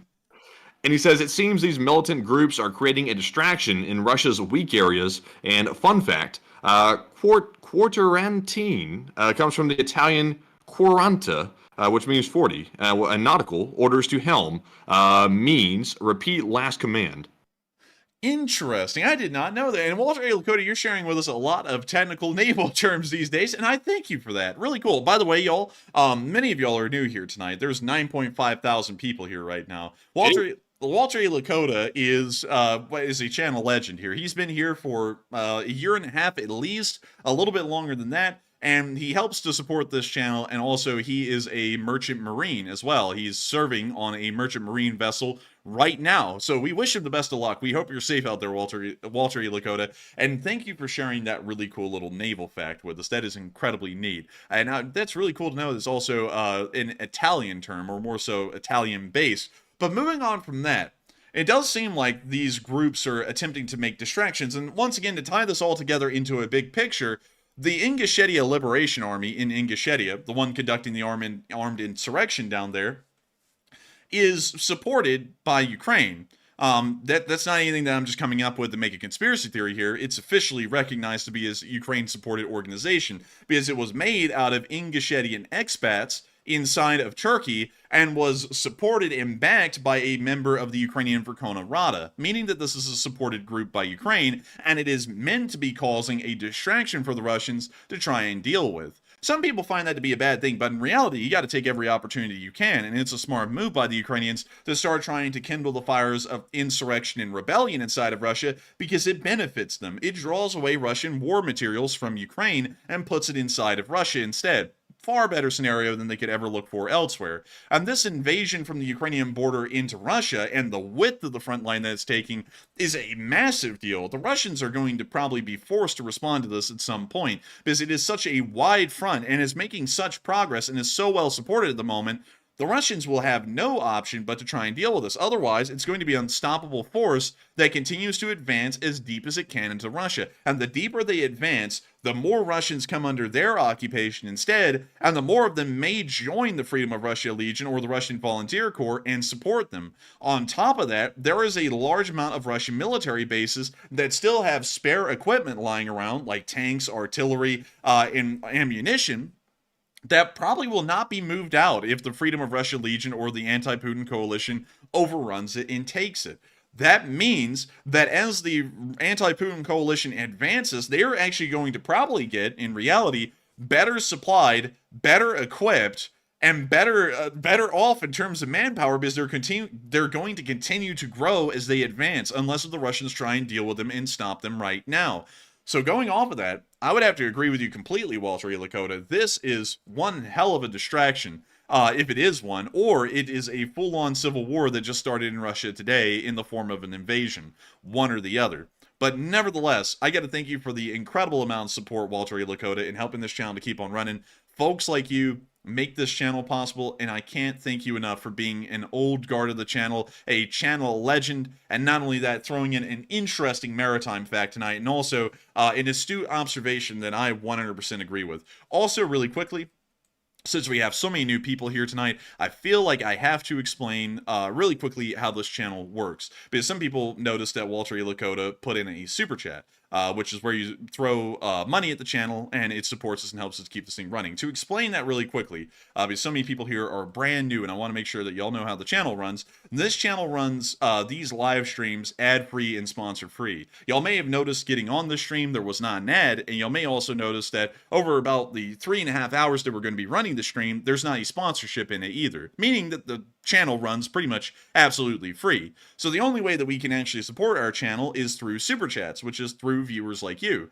And that's what Walter E. Lakota did. He threw in support. We do run this stream completely free. You can ask a question in the live chat to us completely free, and we will answer it at the end of the stream. But if you throw in a super chat, it helps us to continue to make this channel possible. It continues to help us to make the news possible. And on top of that, we always make sure to recognize every single super chat, whether it be $1 or whether it be $100 like Walter E. Lakota's was. And thank y'all for your support, and address any comments that y'all attach to it first. Then we get to the live chats a little bit later on the stream, which are free, but the folks who support the channel make this thing possible for us to do as a job and collect this news and report the news, this incredible news like we are tonight. But I wanted to make sure to share that with y'all just in case some people were curious and wondering how in the world is that working. But with that, we are on to the next one. In our second comment of the night goes to Nick, still thanking LSA, who's also a channel legend, and he throws in a $20 donation. Hey! And he says, hello, Andrew and Matt, and hello, Nick. He says, Carrie Ann and I just wanted to give a little extra support, and Slav Ukraine and the LSA. And thank you so much. Nick's still thinking LSA and Carrie Ann, the LSA couple, the first LSA couple. And also, thank you so much for just throwing in a little bit of support and enjoying the channel tonight and helping us to keep it rolling. You are helping us to cover incredible news tonight, and it means a lot to us. And of course, Slav Ukraini, and long live the Lee Spring Army. The Lee Spring Army will never die. And also, by the way, just another quick little side note here. If you're wondering what the LSA or the Lee Spring Army is, that's the community that watches this channel. They're called the Lee Spring Army. They're incredible, and it's an amazing group. I hope y'all join it, because right now, a lot of y'all have. There is 167,397 of y'all here tonight, meaning that nearly 1,000 of y'all have just joined the channel today. So welcome, and I hope y'all enjoy the Lee Spring Army, and I hope y'all are here to stay. But with that, thank you once again, Nick, for the support. I hope that does address that well, and long live the Lee Spring Army, and the Lee Spring Army will truly never die. Put an LSA in the chat if you agree. But with that, we are on to the last question of this segment, and then we're going to be moving on into the big news at Ivanovo. And also, real quick, I got to mention this real quick. I see a ton of people saying this in the chat, sort of off topic, but just real quick. I see people mentioning that Boeing employee that was a whistleblower that was testifying, and then a couple days later it was reported that he allegedly offed himself. Yeah, allegedly. And I see people saying a lot of skeptical things about that. I got to tell you, I don't know what happened with that, but that has all the signs of something foul happening with it. Holy moly! That whole situation, like, good Lord. But seriously though, I would not want to work for Boeing at this point. Absolutely not. Like that's off the table for me at least. I don't know about the enforcer though, but it seems like Boeing might have its own enforcer these days. I don't know. God, dude. Well, I would like to cover that more, but I think I don't think I can cover that even because I saw the headline today, but I didn't really read it much because there was so much going on inside of Russia that I was like, forget that. I was like, that's just side news. We got to focus on this. But still, that was pretty bizarre from what I've heard at least. But, you know, that's allegedly. Allegedly. Allegedly. And good Lord, I just saw Snow White's support. Thank you so much. Yeah, that's why I went, holy moly, about just a second ago. I was like, oh my God. And thank you so much for that, Snow White. And I believe, Matthew, that does bring us on to our last question before we move on into that news in Ivanovo.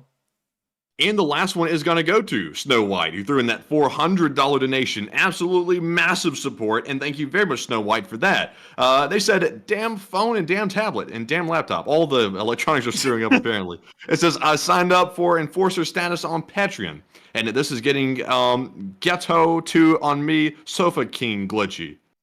Oh, man, they got you again. They got you again. Oh man. Wait, what'd I say? They use a sofa king. You know, like put them together. Really say it really quickly. They got you. They got you. Oh, see, I didn't say it quick, man. I got to escape it. You were close, Snow White. If I say everything so deliberate like these days, because I'm paranoid about stuff like that, I think I escaped it. Yes, you pretty much did, but still, you're right. I was like, they got you. But still, thank you so much for the massive support, Snow White. That is the largest support of the night, and I'm blown away. And I gotta say, thank you so much once again. A real channel legend and an old guard as well. Thank you so much. And also, I don't think I've seen you pop up as an enforcer status patron on Patreon, but hopefully we will soon. If not, that is totally fine.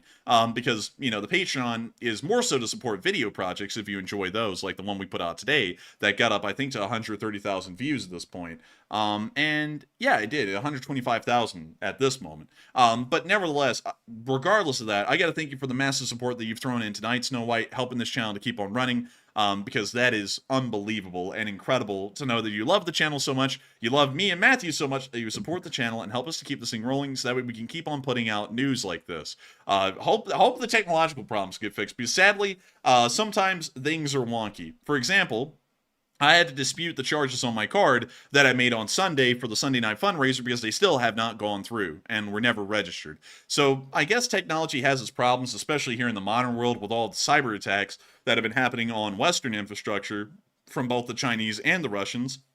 So hopefully that's not connected to that and maybe the problem will get fixed. But beyond that, thank you so much once again, Snow White, for the unbelievable support and helping this channel to keep on running. It's incredible, and I always see the kind words that you're throwing in inside of the chat all the time. And I gotta say, it means a lot to us to know that you love the channel so much, and we'd love to know that the Lee Spring Army cares, and we'll also love to know that y'all care enough that y'all like to see the channel keep running and help us to keep it running with y'all's support. And so with that, thank you so much once again. I hope that does address that well. And with that, we're going to be moving out of this question segment and on into the next big thing. And that was actually a perfect time because apparently 500 people just joined us live. There's 9.3 thousand of y'all here now again. So moving on from that and into the city of Ivanovo, we got to see a little deal. I'm going to be trying to make sure to get these in order.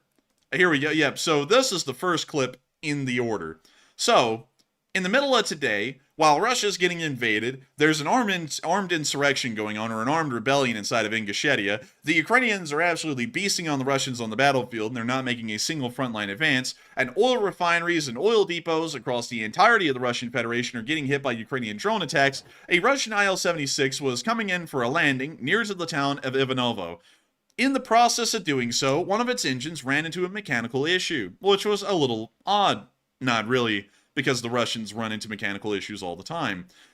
But beyond that, one thing that was a little odd about this mechanical issue is that the whole engine fell off.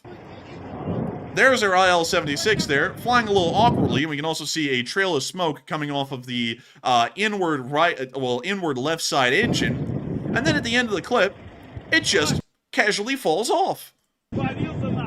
There goes the engine. How's the whole engine fall off of that thing? I have no clue. Like, I have absolutely no clue. Because it literally just fell off. Like, you could see that, the force wasn't even it being sheared off. whatever is connecting it to the plane, I guess the bolts just failed, and it just fell off, because it was a pretty lazy fall off. You know, it wasn't like it got sheared off and got, like, ripped violently off the plane. It just casually fell off. Things proceeded to get way worse after that engine fell off. We got one clip of the plane pretty much flying overhead on fire after that. It looks like the pilots were still trying to control the plane, but that was not happening at this point.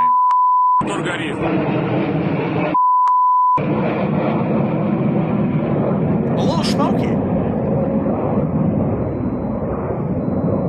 Погас. Нет, горит, загорелся опять. Jeez, man, profanity filter is like crazy loud. It's like deafening me at this point. Giving me tinnitus. Какой-то дым. And there's the mushroom cloud in the distance as the IL-76 went down after losing the engine. Moving on from that, we also got another clip of the crash right here. This is a clip of the IL-76 looking like a meteor, pretty much, with a massive flame shooting out of one of the wings. It doesn't even look like it was on the engine. It looks, actually, that is straight out of the engine. Boy, oh boy, if things couldn't get worse for Russia today, the amount of maintenance they put into their planes made it an even worse day. There it goes flying over the horizon, and then finally, our last clip is of the mushroom cloud in the field as the aircraft is continuing to burn. Just to give you all a little bit of context, there were 15 crew members on board this IL-76 when it went down. All 15 of them were killed, and the IL-76 is a complete write-off. It disintegrated when it impacted the field. But there's the fire out there.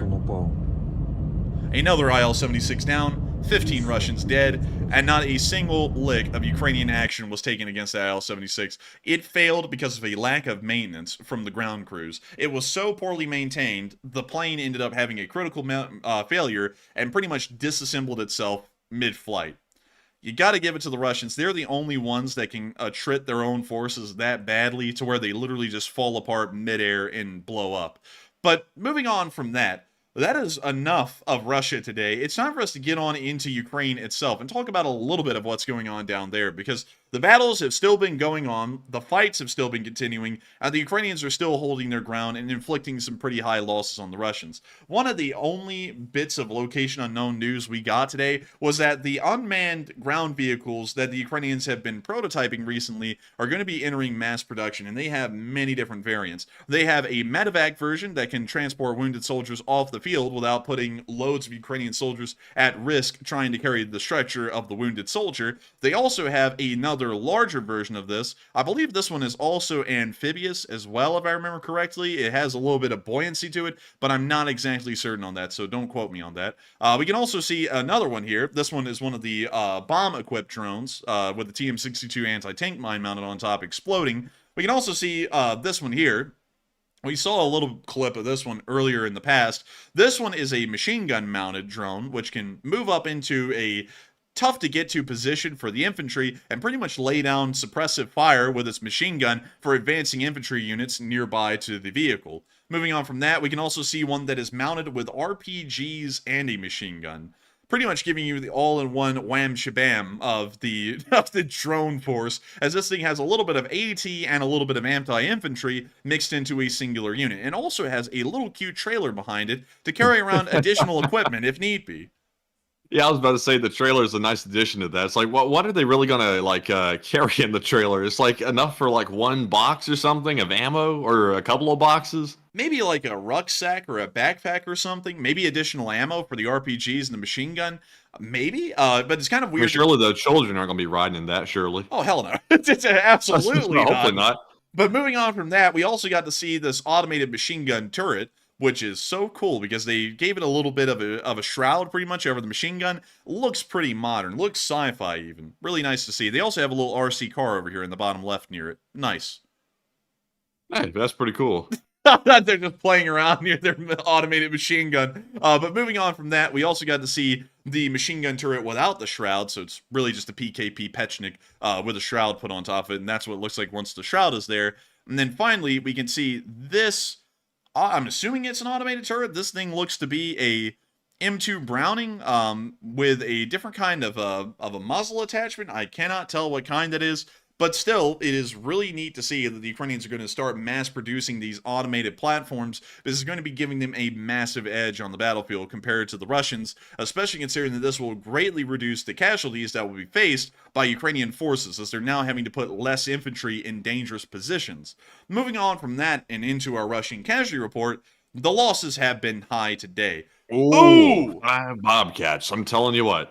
And like that guy said on the right, they need to add Russian refineries to that list because they're going up in big flames. Man, they're cooking, man. They really are. And 5 Bobcat skid steers were destroyed. But this, by the way, this is just including all of the casualties that were sustained inside of Ukraine. These are not including the ones that are being inflicted by the invasion of Russia at the moment. But 910 Russian soldiers were killed and wounded over the past 24 hours, along with 27 armored personnel carriers, 44 supply trucks, 8 main battle tanks, 23 artillery pieces, 43 drones, 1 cruise missile system, 1 cruise missile, 2 anti-aircraft warfare systems, and the 5 special equipment vehicles.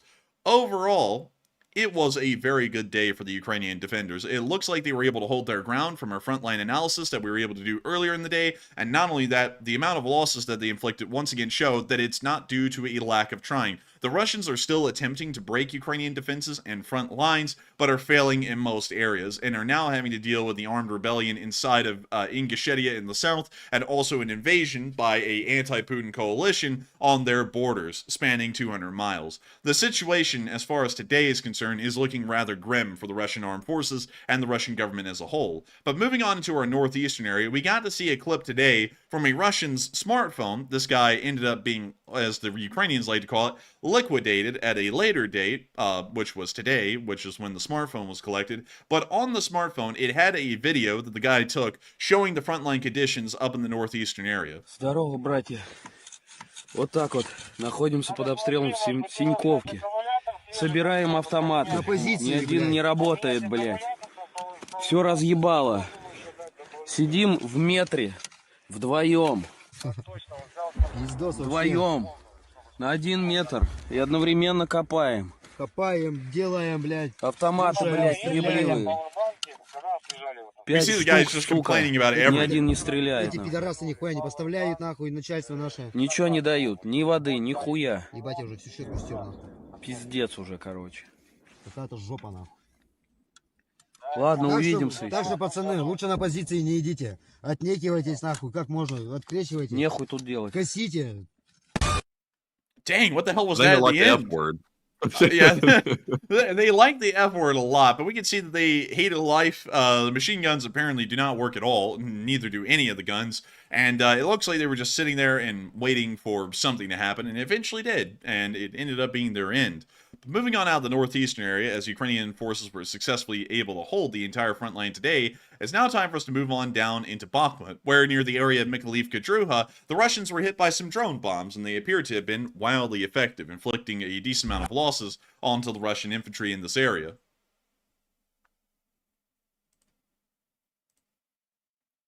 Man, the Russian bots tonight, y'all, are insane. I mean, like, I've seen Matthew banning people out of the chat every 20 seconds or so, because it's just it is the craziest thing. We just had someone come in and say, what actual evidence do you have for the attacks into Russia? Like, plenty. Like, we just showed it. Like, the whole first hour is us showing that. But we see one of the Russians getting dragged away here.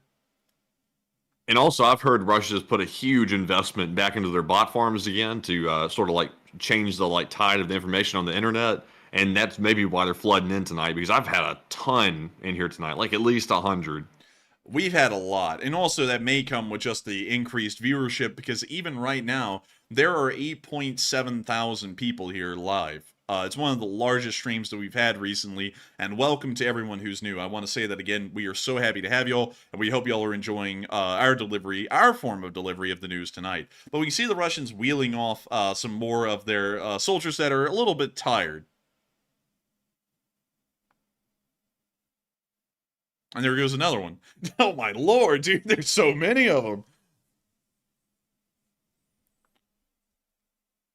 Put an LSA in the chat despite the bots, by the way, because that honestly pisses off bots so much, is to see a community so unified, or the Lee Spring Army be so unified. But we can see them continuing to drop bomblets onto these Russian dugouts here. And that's the end of that clip. But once again showing some of the impressive efforts of the 30th Brigade as they continue to deal with the Russian forces in the southern flank of Bakhmut. Moving on from that, we also got to see a beautiful, incredibly well modernized Russian, Soviet-era main battle tank that the famous Fighting 93rd is using inside of Bakhmut. This is a T-80 BVK. It is a heavily modified Soviet-era T-80 main battle tank that has had a large amount of explosive reactive armor attached, as well as composite armor, to try and ramp up the armor protection on this vehicle. It is beautiful. I gotta say, I'm not really a big fan of most Soviet-era main battle tanks, but some of the Ukrainian upgrades and modifications that they've done have really turned out to look aesthetically pleasing, and this is one of them. The T-80 BVK is very similar to the T-84 Oplot in its appearance and also in its armor protection. Overall, a beautiful looking tank, and wonderful to know that the Fighting 93rd can continue to count on the T-80 BVK to provide it fire support while it defends the areas around Bakhmut. Moving on from that little clip, and a little bit further on down from this area and towards Avdiivka, we also got to see that some Russians were playing tag today, and it looks like someone got tagged and they were it. And I mean they were it. Here comes the tag you're it machine, and we can see the Russian here trying to not get tagged. But nevertheless, he's about to lose this deadly game of tag, as we can see the drone right here circling right over his head as he tries to move from tree to tree and avoid the incoming drone.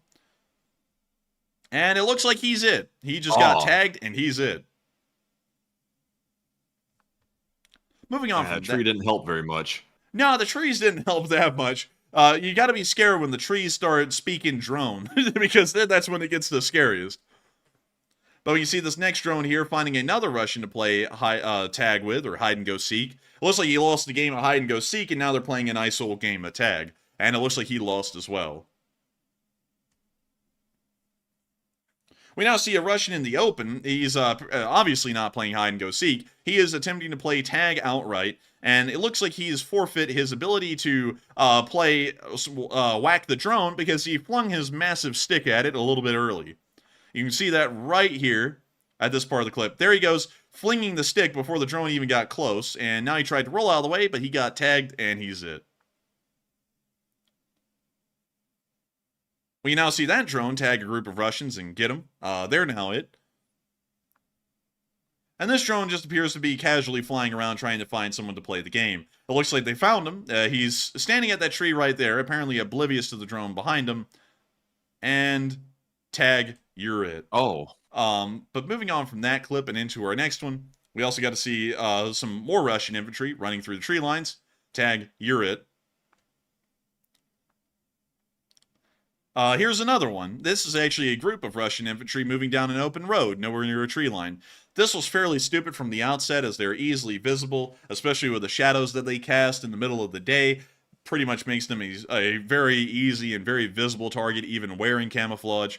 And so, tag, they're it. Many Darwin Awards are being won here in this single area of the front line near Avdiivka. We can see this Russian actually got to juke the drone for a quick second. Watch that juke. Someone draft that man into the NFL. But sadly, it just wasn't a good enough juke. The drone jukes a little bit quicker, and it looks like it went on in. We can see this one somehow flying through the actual tree cover, which is pretty impressive on the connectivity end of things, and somehow spotting a Russian out of all of this signal interference and chasing him through the woods. Tag, he's it. Big credit to the Azov for being able to tag a whole bunch of Russian soldiers today and help them to continue to, I guess you could say, not enjoy the game of the Ukraine war. Certainly not a game that you want to win. Well, certainly not a game you want to lose. You kind of want to win. And the Russians are more so on the losing side than the winning side these days. Moving on from that, I gotta quickly take y'all down to a little town called Taganrog, because we were able to get a confirmation from the British Ministry of Defense today that is a warm welcome. There is an A-50. There's actually two A-50s, but there's only one operational one sitting right here on the tarmac that was captured by a satellite picture on Google Maps about 2 months ago. When Taganrog was attacked a couple of days ago, they hit this hangar that is right here, this one in particular. It was believed at the time that this A-50, a $500 million command aircraft, was actually sitting inside of this hangar and being refit or repaired during that time.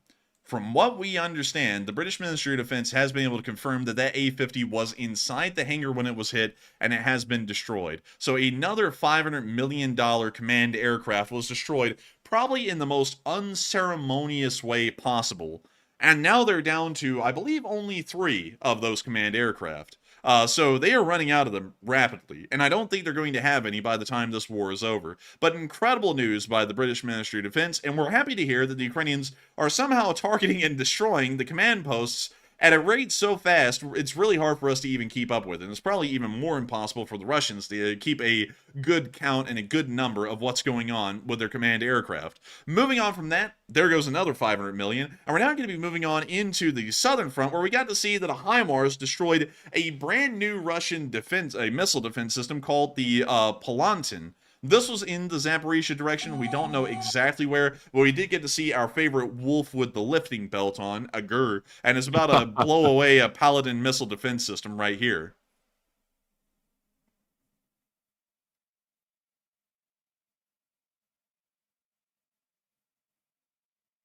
Boom, bada boom. First hit. Jaga. Eagle. But the radar system, which is the most important vehicle, is still up. Will that change? Well, we can see the Russians running from it, so I'm assuming they're abandoning it. And will that change? Yes. The radar vehicle has now been knocked out. So the entire missile defense system just went down, and probably will never come back online. That's the end of that clip. And once again showing us the Russians are not having a good time in the war. A terrible time, as a matter of fact, because that system is so new, we actually really don't have any information on the cost of the system, how big is the battery, how many crew members there are in it. It's that new, and it just got destroyed that quickly. It was introduced in Ukraine and destroyed immediately. You got to give it to the Ukrainians. They somehow have an ability of sniffing out the brand new stuff and destroying it and leaving the Russians with archaic Cold War era technology to try and do their best with.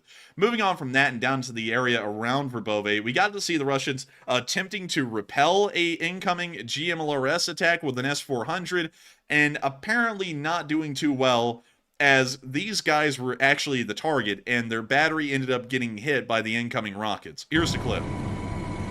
When you see the Russian S-400s attempting to intercept the incoming GMLRS rockets with really no success. There goes another S-400. There goes the second one. And we can get by the speed at which they're firing these S-400s, this is going badly quickly. Apparently, these GMLRSs are about to close in on their position right now in a matter of maybe 30 seconds, and so they are starting to light up their entire battery to try and have a hope of shooting these things down successfully. They're going to fail. We already know that. They are launching everything at this point. Дай броник мой!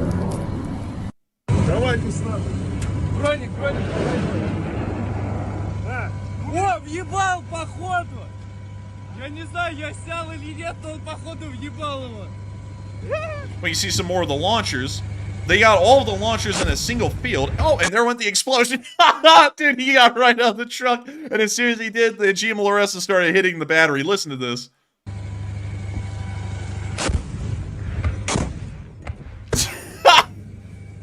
Jeez. Опять мне прилетело по ногам, сука!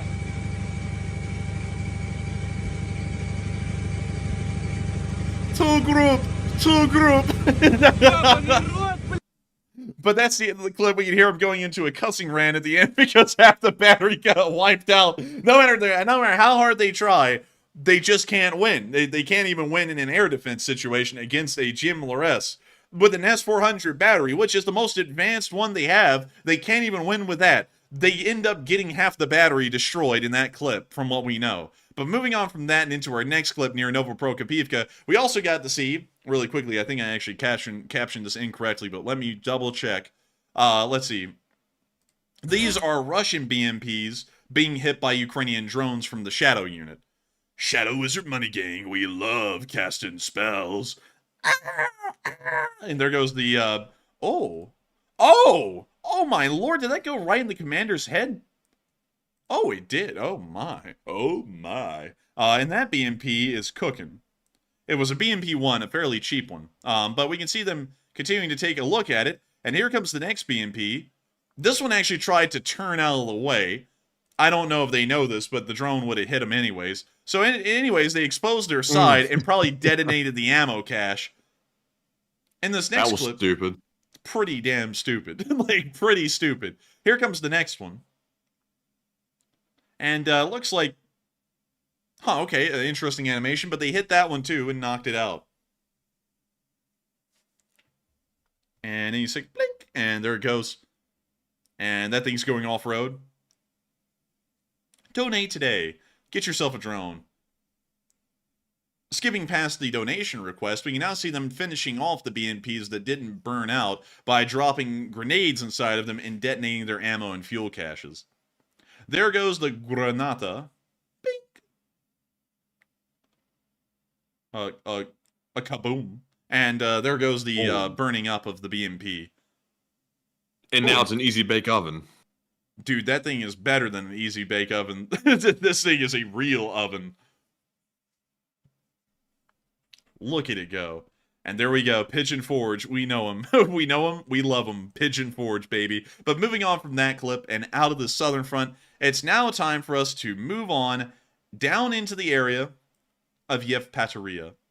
Because we got to hear from Noel reports that apparently the GRU, led by Kirill Budanov, is preparing for serious operations in Crimea. According to the direct quote, the current military reconnaissance missions in the Black Sea are preparatory measures for a serious operation in Crimea, as well as testing the correctness of our statements about the routes of entry and exit from there. Many may think we have forgotten about them, but that is not the case. And here he is saying that.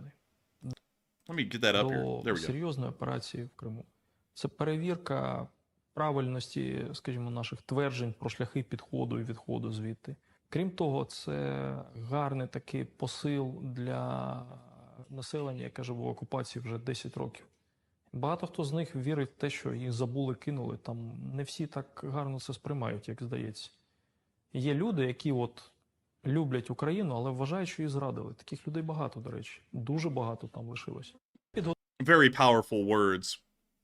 Moving on from that, we also got to see a Ukrainian, well, I'm sorry, not a Ukrainian, but a Russian command post that they set up inside of a derelict ship that had been shipwrecked since the beginning of the war and abandoned. We saw that the Ukrainians targeted their control center that they had set up on the bridge. You can see some of the components of it here on the sides. It got hit and obliterated. I don't think the Russians are going to be using this anymore as a command post, but this was on the very edge of the Kimburn Spit. There goes the bridge. And watch this, Matthew. The skiff the Russians rode in on went flying into orbit. We don't even see it because it's off screen at the top right now. But it comes flying back down to the water and is still somehow seaworthy a little bit. Here it comes. There it is. Oh, there it is. And it's floating. Jeez. It's floating. Like, how in the hell? Look at that. All they have to do is get back on it and ride off into the sunset. Man, they're gonna be looking ghoulish if they live like that. They ain't gonna be like they ain't gonna be okay. But speaking of which, I think we actually know where that is. It may actually be on Google Maps, but let me check. Let's see here. So we're gonna move. Oh, look, there's a floating barge right there. But let's see. There's another vessel, but this one was on the shoreline of the northern Kimburn Spit. And let me see if I can find it.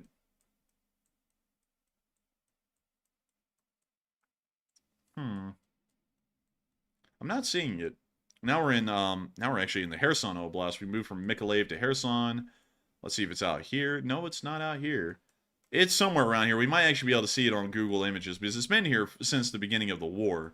Let's see. Having a hard time finding it actually.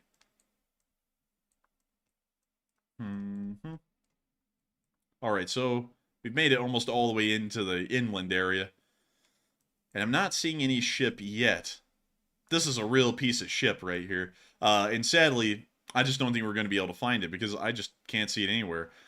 Apparently, there's some kind of hiking location in the middle of the Dnipro Reservoir. Kind of cool. I don't know how you're going to walk to it, but good luck. Let me check down here on the southern side. Maybe it was on the southern side. The geolocation earlier was wrong.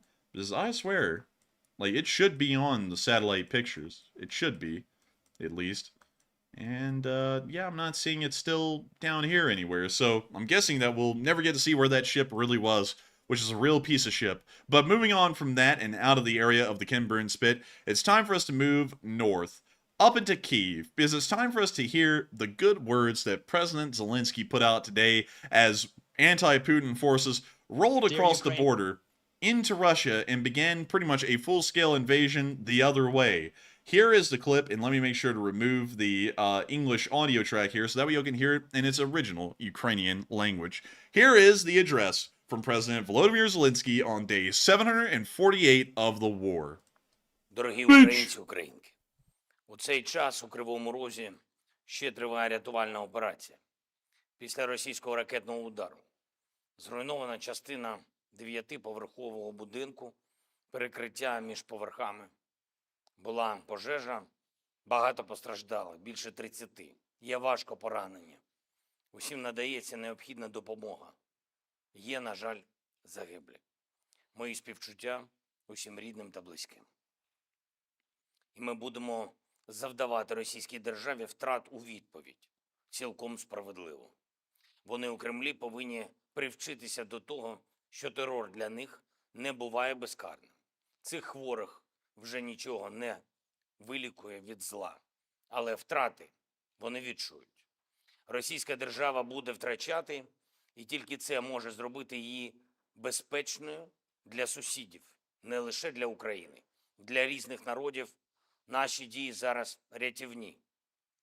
Сьогодні звітував головком Сирський щодо наших дій на полі бою, дій наших розвідників та досягнень українських дронів. Головком зараз на фронті. І є потрібна для України динаміка дій.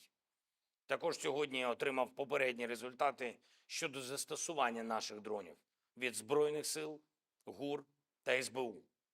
Думаю, усі бачать, що наші дрони працюють. І працюють далекобійно.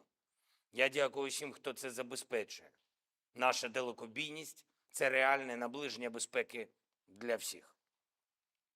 Протягом дня провів кілька важливих нарад. Глава уряду Денис Шмигаль, міністр внутрішніх справ Клименко, інші урядовці. Я погодив подальші кроки для розвитку Державної прикордонної служби України та, відповідно, прикордонних військ. Пишаюся кожним українцем і українкою, які служать у прикордонних військах та захищають інтереси нашої держави, нашу національну незалежність. Будемо збільшувати чисельність прикордонних військ із оглядом на поточні завдання захисту від російської агресії і в розрахунку на довготривалий захист кордонів нашої держави після цієї війни. Окрім того, сьогодні я хочу відзначити підрозділи та воїнів прикордонних військ, які проявили себе особливо цими тижнями і місяцями. Зокрема, прикордонників Сумського загону, які протидіють російським диверсантам та зміцнюють наші оборонні позиції на кордоні. Усім вам, воїни, дякую. Окремо заслуговують на вдячність сержанти Артем Педора та Олександр Параскун, Чернігівський прикордонний загін, майстер-сержант Сергій Хоменко, старший сержант Сергій Швець. Дякую. Харківський прикордонний загін, старший солдат Валег Зарбалієв та головний сержант Андрій Сезонов. Дякую, хлопці, за знищення російської техніки та очищення від російських мін. Звісно, вдячний усім, хто б'ється на фронті разом з усіма підрозділами наших сил оборони. Воїни прикордонної комендатури швидкого реагування Волинського прикордонного загону, бригади «Помста» та «Сталевий кордон», а також воїни спеціального підрозділу «Дозор». Усі молодці. Міністр внутрішніх справ доповів щодо основних питань безпеки всередині нашої держави зараз, зокрема, і щодо роботи ДСНС України в розмінуванні. Це надзвичайно важливо для збереження життів наших людей, для захисту від російських мін та їхніх боєприпасів, які не розірвалися.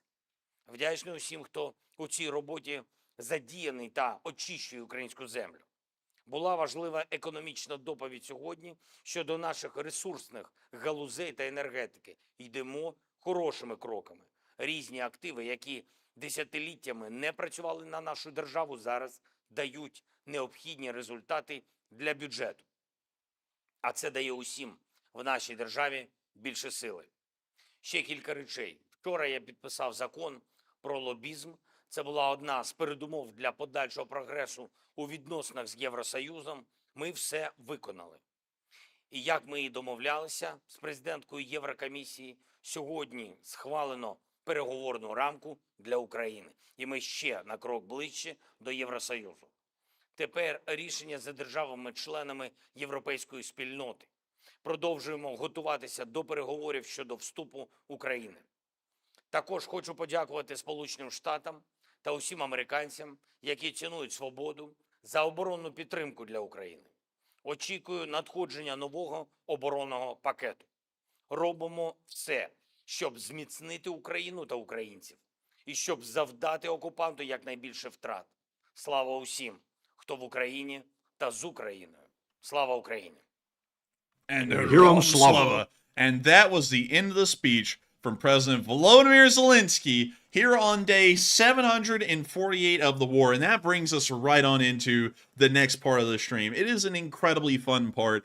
And I've got to say, thank you to everyone so far. Before we even move into this next segment of the show, because there's still a lot to go, thank you to everyone who has watched tonight. It has been an incredible night, and we are so honored to know that so many people from across YouTube have come here to watch the news here on this channel. Not to comb over this, but I just want to make sure that y'all know that I'm seeing y'all, and I know that y'all are here. At the peak tonight, there was 9.6 thousand people here live at one time. Over the course of this entire stream so far that we've been covering the news for nearly 2 hours, there's been 54,000 people who have watched the stream.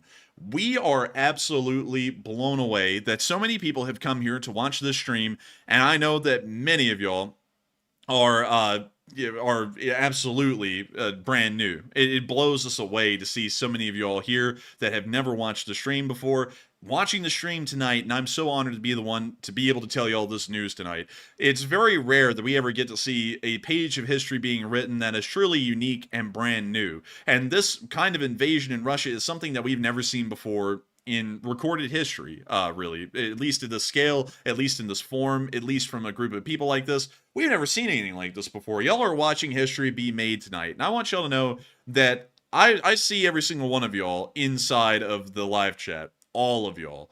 There are loads of y'all here. Right now, there is about 3 of y'all commenting every single second inside of the live chat. And I gotta say that I see all of y'all, and I see all of our viewers as well. All of the new ones, all of the old ones who have been here tonight, and I've got to thank all of y'all for watching. I can't say how much I'm honored, and I can't say on Matthew's behalf how much he's honored that we get to tell this news to y'all. This is a passion for us, and I absolutely love to do this.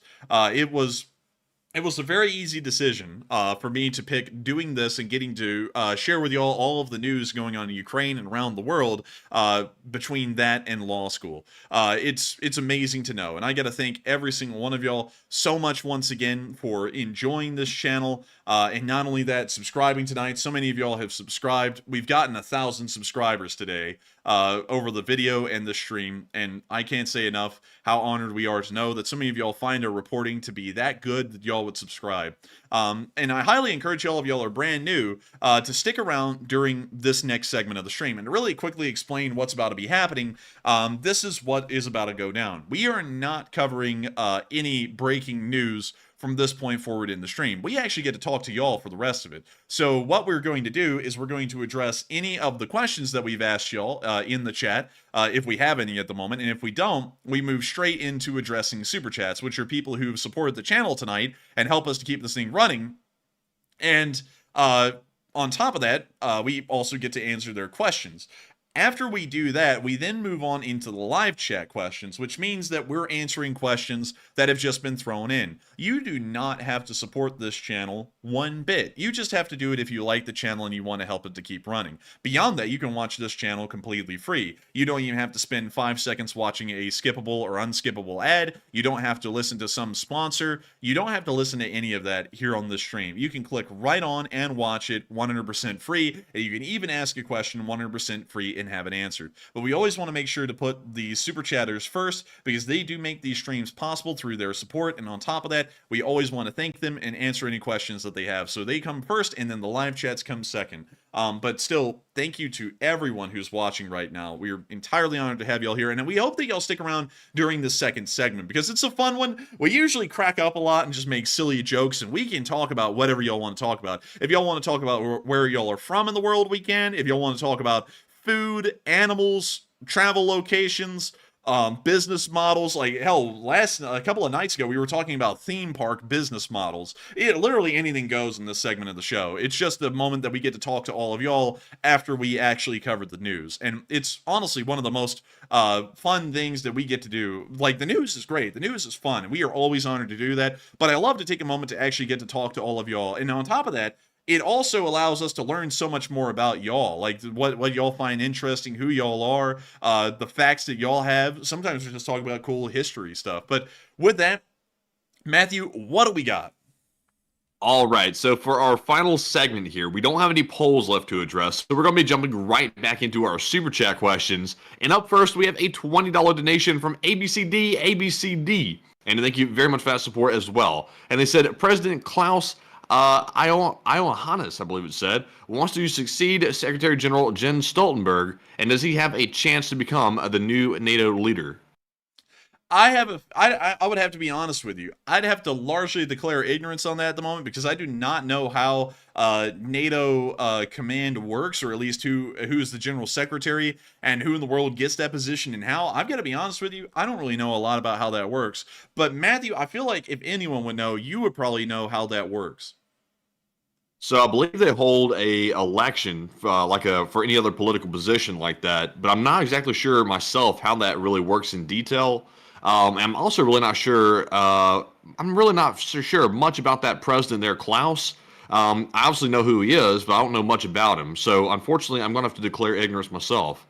So, unfortunately, neither of us really know how NATO succession works. It may be entirely possible that he can replace Stoltenberg, because I think that the general secretary position in NATO isn't really something that's set in stone, pretty much like a appointed bureaucrat that can pretty much serve for life. I think we can easily get replaced in that position. So, who knows? I mean, maybe he can be replaced by the guy, but I really don't know how the bureaucracy of NATO works and how he could be replaced inside of that position. And so with that, I hope that does address that quite well, and I thank you once again for the support and helping this channel to keep on running. And with that, we are on to the next one. All right, and our next one is going to go to Rob Horvath, who puts in a $20 donation as well. And thank you very much, Rob, also. Excuse me. He says, pierogies for you guys. And hey, I'll take some pierogies. I love pierogies. We actually, thanks to y'all, and thanks to you, I think it was, Rob, who originally recommended pierogies. We actually eat pierogies regularly here in our house now. We love them. They're delicious. They're delectable. They're great. I love them. They're absolutely incredible. And I thank you so much for supporting the pierogi fund, because you help this channel to be possible, and you help us to eat those sweet, sweet, delicious pierogies that help me to be full to be able to run to this show. And so with that, thank you so much once again. Thank you, Rob. And also, thank you, Rob Horvath, for being a longtime channel legend. You've been here forever. I remember you being here in the first week of the war. And thank you for still being here with us over 2 years later, moving on into year 3 and well into it at this point. And so, thank you so much once again. I hope that does address that quite well indeed. And Matthew, I think we're about to be moving on into a next one, which is the return of a channel legend. Yes, indeed. We're moving on to Mark the Kinetic Possum's Super Chat. He's a longtime channel legend. He's embedded in LSA history, and he throws in a $160 donation.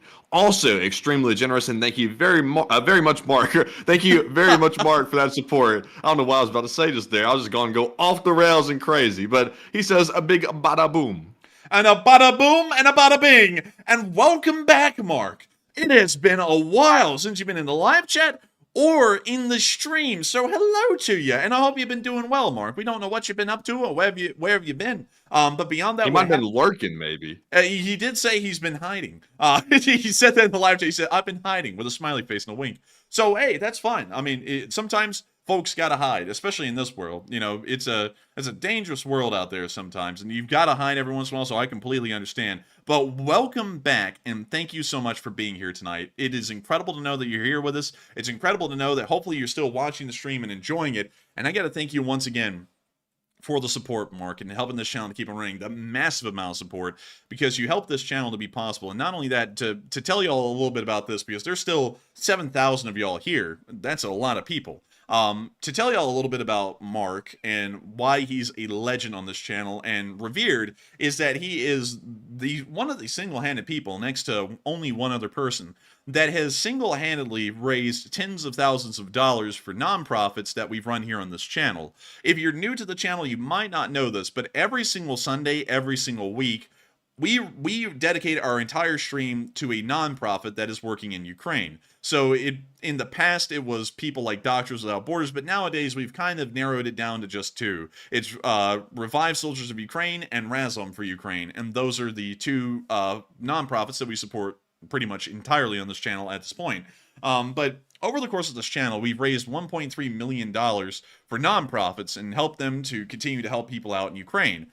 And, you know, of course, talking a little bit more about that, Mark one night, I believe, threw in $25,000 into a nonprofit on just a single night. And that is unbelievable because, you know, on Sundays, that's what the entire stream is about. We don't take super chats, we don't have ads, and we don't have sponsors. The stream is run literally for free, just to support the nonprofit. And it really makes it worthwhile when people like Mark are around, and people like Naria, who's the only other person in channel history who has fundraised as much, or maybe even a little bit slightly more than Mark. It makes it so worthwhile to know that we're having such a big impact in Ukraine from the fundraisers that this channel gets to run. And I got to thank you so much, Mark, for being one of those true legends of the Lee Spring Army, embedded in the history of the Lee Spring Army. And I got to thank you once again for being here with us tonight, continuing to keep a legend alive, and not only that, continuing to keep the Lee Spring Army strong and rolling. And so with that, thank you so much once again for the support. I hope that does address that well. And a big bada boom and jugga jugga. And with that, we are on to the next one.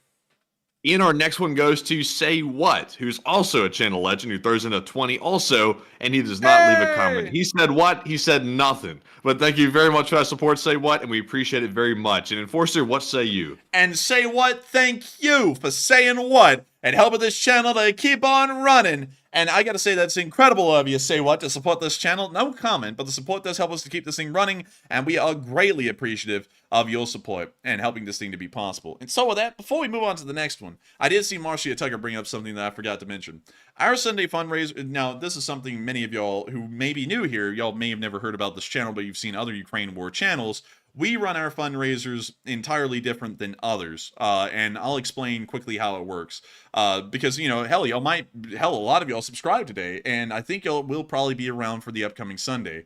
So how our fundraisers work is that we run them through YouTube, through a built-in system on YouTube called YouTube Giving, which allows us to select a humanitarian. We cannot support militarized nonprofits that buy like bulletproof vests and ammunition and stuff. We cannot support nonprofits like that, only humanitarian ones. But we get to pick a approved nonprofit through YouTube to run. YouTube does all of the background work for us. They set up the bank account, they manage all of the donations that come in, and we don't get to touch a cent. They also cover all of the transaction fees as well, and also all of the accounting fees, which if you actually try and run a fundraiser on your own, if you're legally trying to do it, a lot of the fundraiser donation funds that could be raised will probably get gobbled up by transaction fees and also accounting fees, because it becomes very expensive to run a nonprofit legally. So we do it through YouTube because they cover all of that 100%. So if you send in $100 to a YouTube Give nonprofit or a YouTube Give fundraiser, YouTube will make sure that your $100 makes it to that nonprofit. There's no deductions for transaction fees or accounting, and it's also a very transparent process because it's built into YouTube, and you can actually see every single donation that comes in on stream, and on top of that, the total raised. It's the only way that we run nonprofits because I find it to be the most safe and transparent way, and it also is a very trustworthy way because YouTube's running it. So if YouTube was, for some reason, doing something odd with the funds, which they wouldn't, that would be something that would end up probably exploding in YouTube's face. So we have a pretty high faith and credit in them because it's not like they would do that. And on top of that, they could get in a lot of trouble if they did something out of the ordinary with that. The IRS would probably want a word with them. So that's why we run it that way. We have a high trust in YouTube and how they run their fundraisers, and so far we know that the support does get to folks because we have finally gotten some accreditation from some nonprofits, if I'm correct, Matthew, and they have actually said that they have received the funds and they know that we're the group fundraising for them, if I'm correct. That is correct. Razom is one of them, and we do have a few more as well. And so with that, I hope that does address that quite well. Just in case anyone was wondering how our fundraisers run, because hell, many of y'all may have never seen how our fundraisers run. But with that, we are on to the next one. And our next super chat is going to go to the Gaming Murph, who throws in a $20 donation. Thank you very much, good sir, for that support. He says, is this invitation enough for Putin to launch a tactical nuke? I doubt it, because there is a decent amount of plausible deniability that the Ukrainians are able to whip out here in this little invasion. While they're supported with Ukrainian weaponry and arms, they are Russian nationals. They're not Ukrainian citizens operating on the behalf of the Ukrainian armed forces. So there is a decent amount of plausible deniability, enough so that the Ukrainians probably aren't going to get nuked in response for this. So this is probably their safest way to actually attempt to invade Russia while making sure they don't cross any red lines that it may actually set nukes flying. And so with that, I hope that does address that well, at least the best I can right now, about why they're probably not going to get nuked. And so with that, thank you so much once again for support. I hope that does address that well. And we are on to the next one. All right, and our next super chat is going to go to another channel legend, Duncan VR. There's a $28 donation, and thank you very much, Duncan, for that support. And since we have a lot of new people here tonight, I'm going to tell you this before I do it so everyone doesn't think I'm a lunatic. Duncan likes to put in animal noises into his super chat because he has a thing when it comes to animal noises. I don't know what it is. He's obsessed with the sheep noises. So we entertain it because guess what? It's for fun. And Duncan says, Bamuba, Baba, Kermit and the Marmot got married. Ba, meow, woof, quack. They've been teaching the sheep tactics, and the Marmot shouts two groups. Two group! And meow, woof. Horse noise, he said. And Baba and noise, and meow. Oh, man, I'm telling you, Baba quack. Oh, man, I'm telling you. But beyond that, thank you so much for the support, Duncan VR, and introducing all of the new viewers to your animal noises. That is, Matthew, for some reason that makes it so much funnier to me tonight that probably a lot of people who are new to the channel are like, what the hell? Like, they're like, what is this? Yeah. And I bet you. I gotta preface it up front because I gotta make sure people aren't thinking, what's wrong with this guy who's the co-host? Is he a crazy lunatic? Why is he saying animal noises out of the blue? He just lost his marbles. But nevertheless, thank you so much for the support, Duncan, and thank you for introducing the brand new viewers to a channel staple, which is animal noises in a super chat segment. And so thank you once again, Duncan VR, for being an absolute channel legend and supporting this channel and helping us to keep it running, because you're one of the folks who makes this possible. And so thank you so much once again. And with that, we are on to the next one. And the next one goes to Frostbright Productions, who puts in a $20 donation. And says, I came here to not just watch the stream, but to just hear you and Matt talk. Hey, how about that? Hey.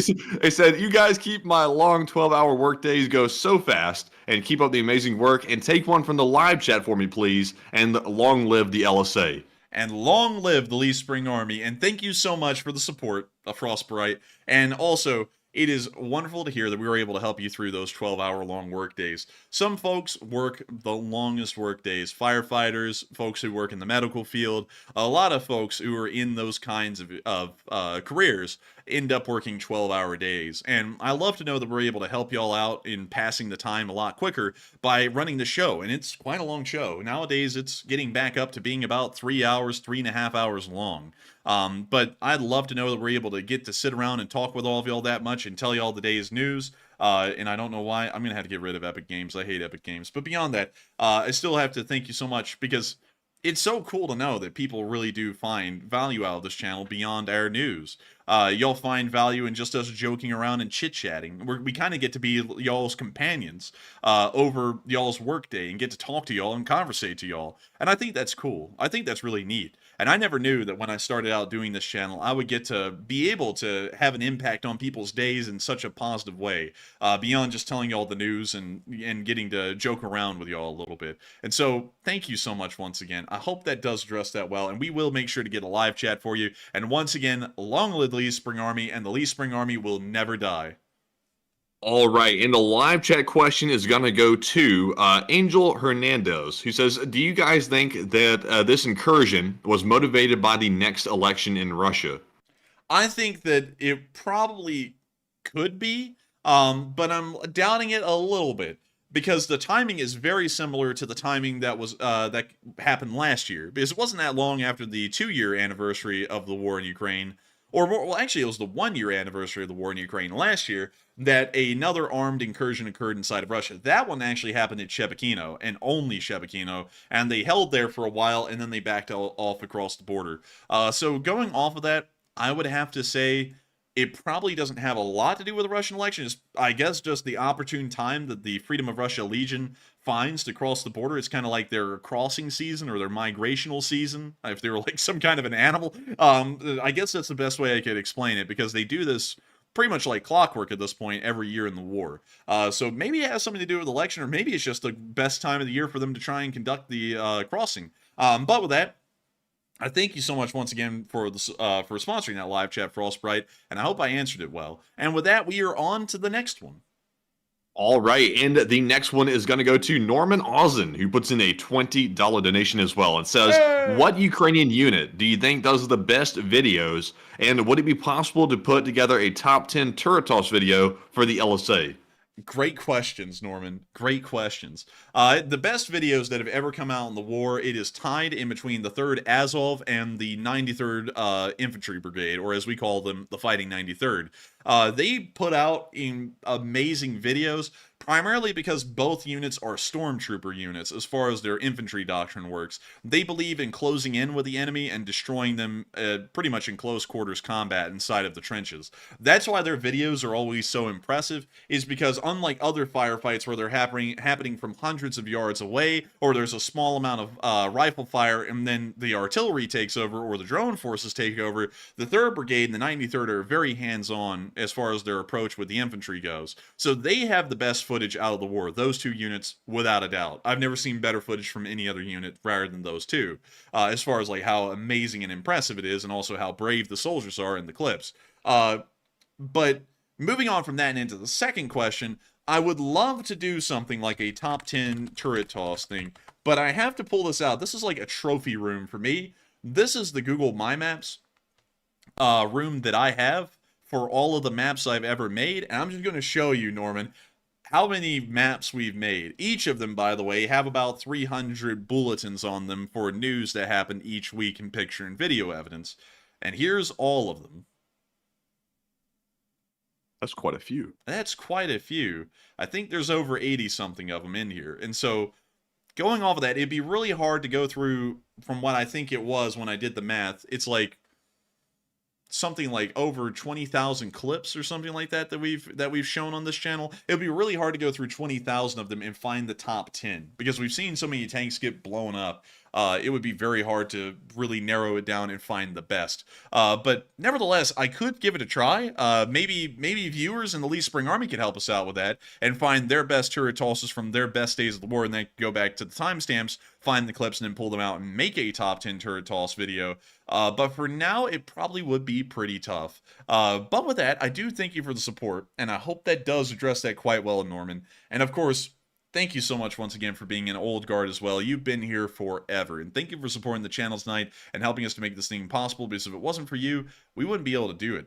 Also, Matthew, it's crazy because I was looking through and I can see that back in the day, I used to make a couple of specialized maps here and there, like the Antonovsky Bridge map, which is just of the Kherson area and talking about the supply lines across the bridge. That was before Ukraine retook Kherson and pushed the Russians across the river.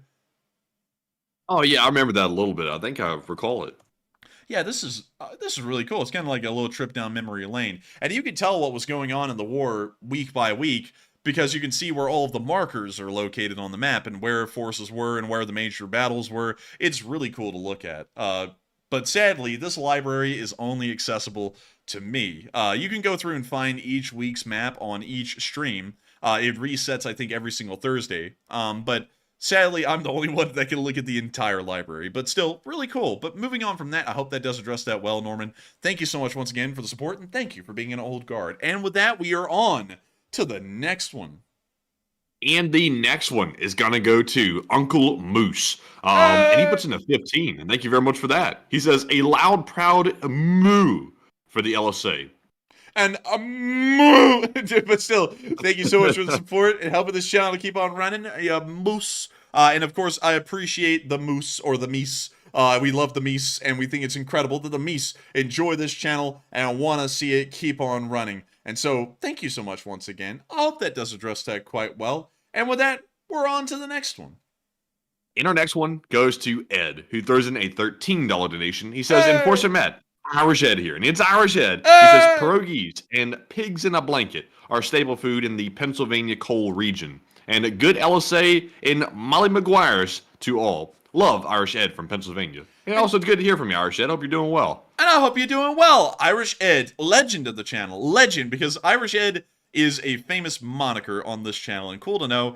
It's really cool to know, actually, that pierogies are a common food up in the coal mining country of Pennsylvania. Is it also a common food up in the shale fields of Pennsylvania? I believe they're up here in, like, the northeast, somewhere around here near Scranton. But beyond that, I gotta say, that is really cool to hear. I did not know that, and I would like, you know, honestly, Pennsylvania is one of the places I want to go to in the future and travel to, because it's a really cool state historically in American history. And on top of that, it used to be one of the industrial heartlands of America, especially Pittsburgh. Although Pittsburgh has had a really tough time in the modern day because of the collapse of America's industry. Well, not really the collapse of America's industry, but the exodus of American industry overseas to places like China, Vietnam, and Mexico. But beyond that, still really cool to hear that pierogies and pigs in a blanket are a staple.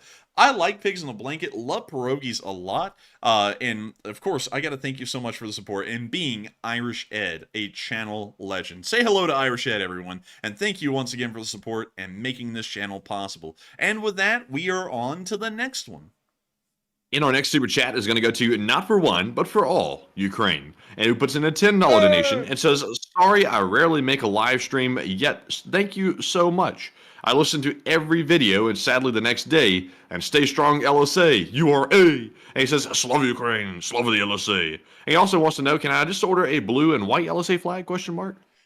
And thank you so much, not for one, but for all Ukraine, for the support. And also, it's okay to not make live streams because a lot of people have busy schedules, or a lot of people may be living around the world. We're just happy to know that people get to enjoy the show. But of course, the live stream, being here live, is the best time because you get to talk to us like you are right now. And also, I hear the demands. I hear the demands in the live chat. We will get to that here in a little bit. So calm down, everybody. Just calm down. There's a riot about to happen in the live chat, Matthew. But I'm seeing it, man. They're getting crazy of the marmot. I'm seeing it. We're going to have to whip it out here after this super chat. But beyond that, whoa. Oh, yeah, that sounds so bad. We're going to have to, that sounded so wrong. Reverse that. No one heard that. But we are going to show the marmot after this after the super chat. So hang tight, everyone. It will be coming. You know what? Forget it. We're not making any more comments. But beyond that, thank you so much for listening. It's okay if you cannot listen to it live. A lot of people are really busy, like I was trying to say, and it's always something that people can't watch because you may be in Europe, you may be in the middle of Asia. There are Indian viewers who watch this channel, and Japanese viewers, and Australian ones, and maybe it's just not convenient for you to watch, and you have to watch it a little bit later. But still, I'm happy to have you here. And as far as the flags go, right now, we just have the white and gold LSA flag.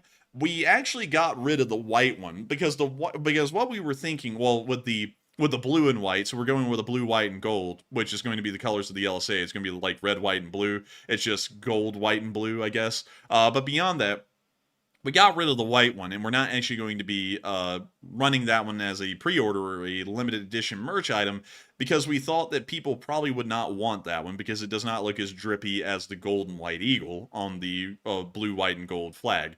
So for the moment, we're not doing a white LSA flag. It's just going to be the white and gold eagle. But Matthew, do we actually have the merch store ready to show a little bit tonight? So it is ready to show. The only catch is, though, you'll have to enter the password to actually get into the store right now. But you can show the landing page if you want, like the password page, if you want to give them a little preview. Yeah, let me show you that because I want y'all to know it is in the background. It is in the works. We do have an entire website completed right now, and to be honest, we are pretty much ready to start taking pre-orders. So you know, it's coming around. But I want y'all to know that we are going to launch the LSA flag, the merch store, and everything on LSA Day, which is the 23rd of March. So I just want y'all to know that it is around the corner. It is only a little over 10 days away. It's 11 days away from now. The Lee Spring Army merch store will open, or the Enforcer merch store will open. But here's the landing page. So if you put in this link at the top, you will see this. It's launching this month, of course, on the 23rd of March. But we are so excited to have this out to y'all because it is incredible. The flag is beautiful. We actually have one here. We have it signed and everything. And Matthew, I want to show them the signatures and like the flag. I want to do it so bad because it is so freaking cool. It is a really cool thing, y'all. Like it turned out. If you want to show them just the first page of the store, don't go to any other pages. Just the first page, and don't scroll anywhere else because I am still working on the final features on the store. You can do that, but take this off the screen real quick. Enter the password on your side screen, and let me send you some information on how to get in there because I have it locked down pretty tight. All right, so we'll be waiting for that information, and while I filibuster, Matthew will be sending that over. But I hope y'all are really excited to see this thing, and let me make sure to keep track of doing this on the side. But we are so excited to have y'all see this thing because it is a absolutely incredible flag. It's beautiful. We have to once again give a huge shout out to Torosaur for making it possible, and it's truly incredible. I mean, I'll show it to y'all. I'm not going to say too much.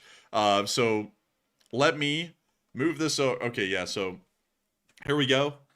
Oh my lord, I'm so excited to show this, Matthew. This is going to be something. So, you know, here it comes. Here it goes. Boom.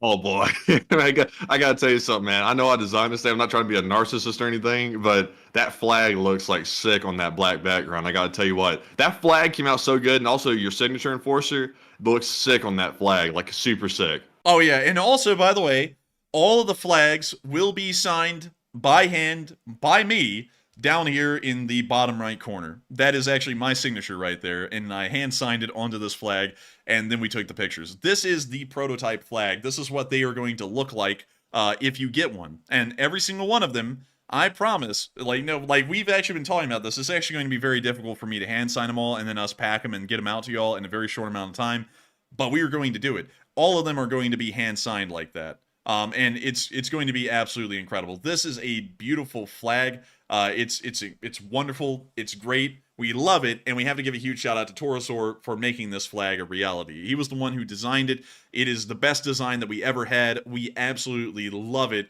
and we're going to be getting it out to all of y'all. I also see someone asking, why is it wrinkled? Because it's a real flag, and the fabric is so thick. No matter what we did to try and make this thing perfectly flat, it just never ended up being flat because the fabric that it's made out of is so thick. So it's a little wrinkled in the picture, but beyond that, it's gorgeous. And also, Enforcer, do this. Let me do a little quick check real quick.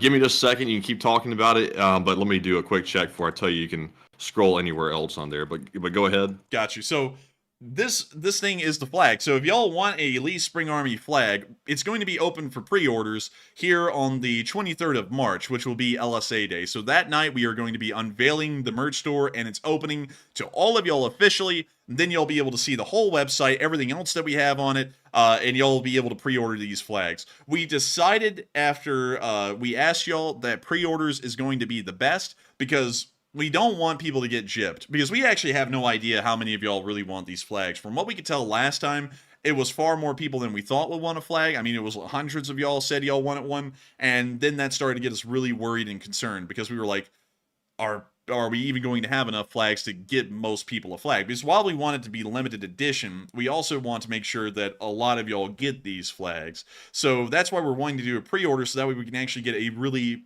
a picture perfect idea of how many of y'all are wanting a flag, so that way we can get all of y'all a flag.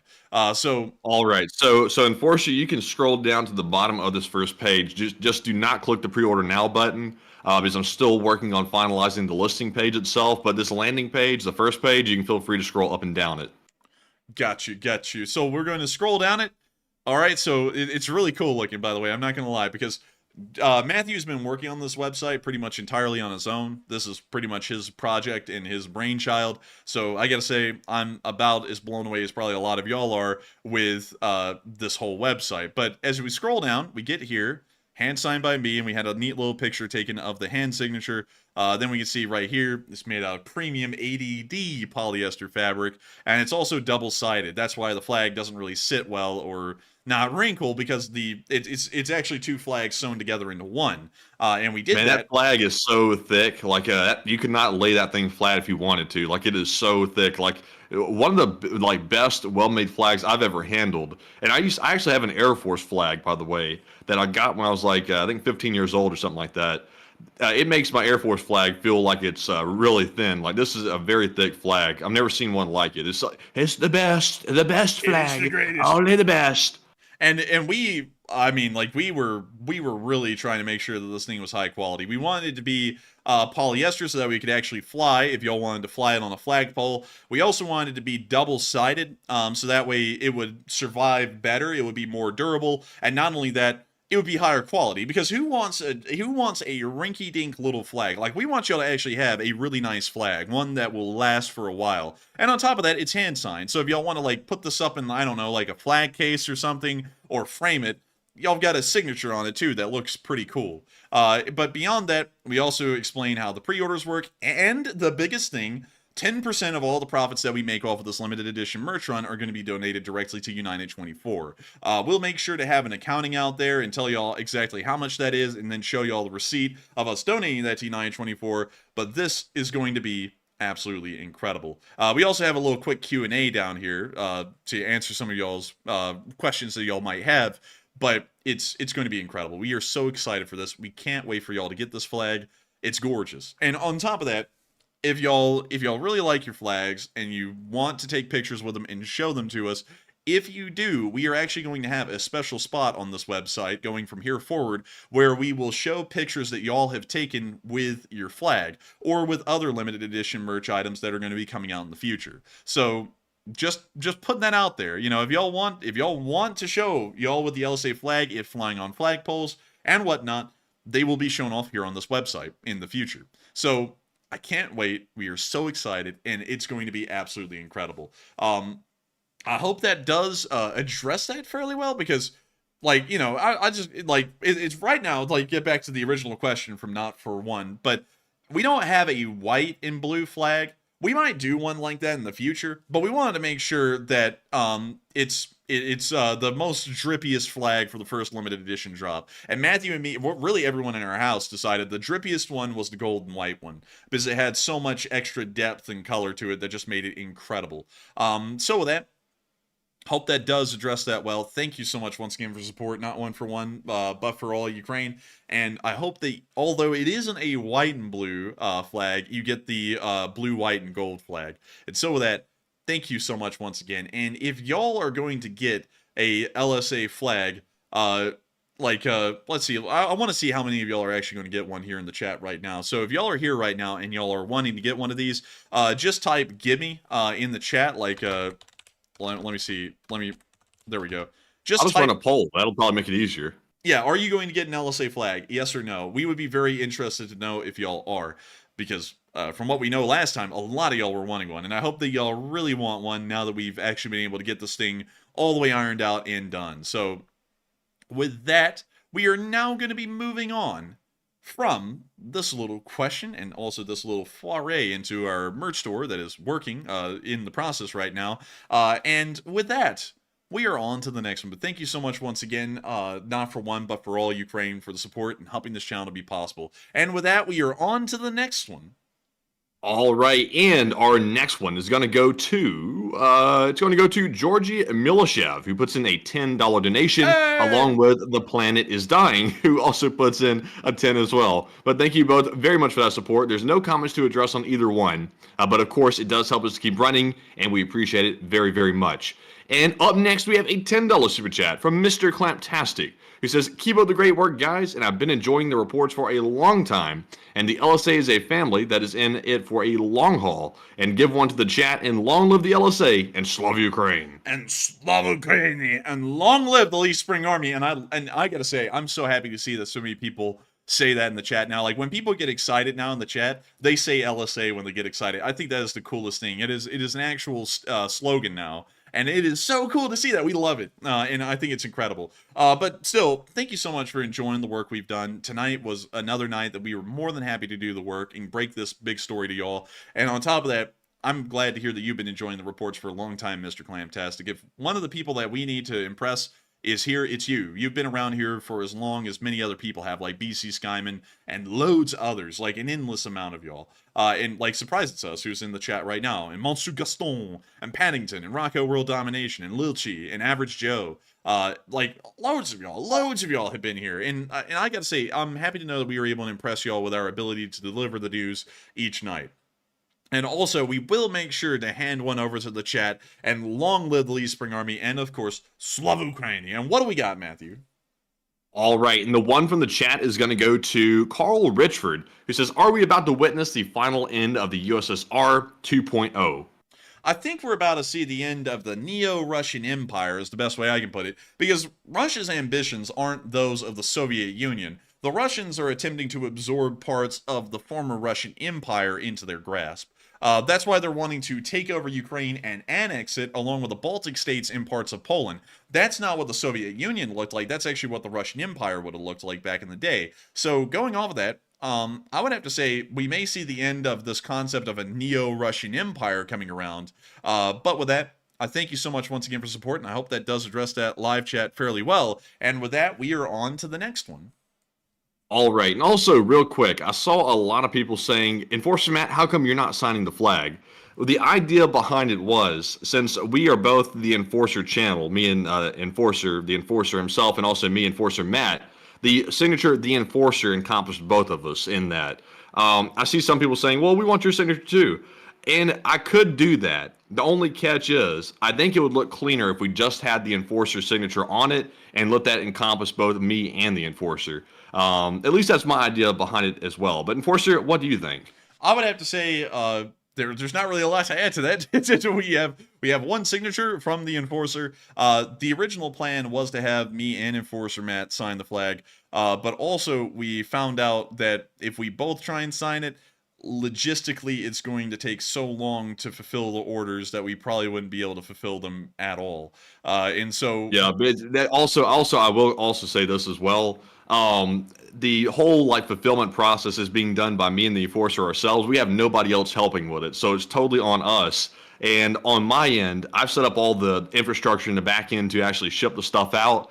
So it's falling a little bit more on me than the Enforcer to get the stuff out. So signing the flags on top of it would add probably a couple weeks to the fulfillment, like actually shipping the flags out. And if it's highly requested, I don't mind doing it. But my preference is just having the Enforcer signature on there and encompassing it for both of us. But I do appreciate the thought, though, because I see a lot of people saying that. But if it's insisted upon, I will do it. But I'll probably resort to leaving it at the Enforcer signature itself. But that's what we're going to go with for the moment. And also another thing to add on is that I practiced that signature that's on the flag for about 2 weeks straight. Like, man, I can tell you, I was literally using any piece of paper and using that damn golden Sharpie to try and figure out a cool looking signature to write. And that was the coolest one that we both came up with. And I was like, you know what?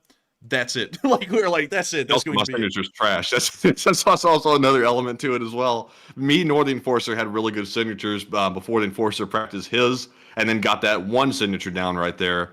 My signature and his are kind of a little bit rough. So the Enforcer put in the effort to actually come up with a good signature to represent both of us. and wrote that one on the flag. And it turned out extremely well. Like, it shows up so nice in pictures, and in person, it looks even better. It looks really nice and reflective in gold. But yeah, turned out well. And another thing is that the signature turned out so well, we may actually make that a reoccurring thing. Like, we were actually thinking about possibly making a cipher out of the T and E in the signature, and also doing a couple of other things with it, including like with our future limited edition stuff. We may actually make like a special wrap that is just the signature repeating over and over and over across the entire wrap, on a black background. We were thinking about doing that, because it looks really cool. I mean, like, you know, like we put some time into that. I think I put at least like 5 hours into actually coming up with that signature. I mean, it went through a million different iterations, and then after that, I just kept on doing it over and over and over and over and over until it was perfect each time. And I was like, there we go, we got it. And then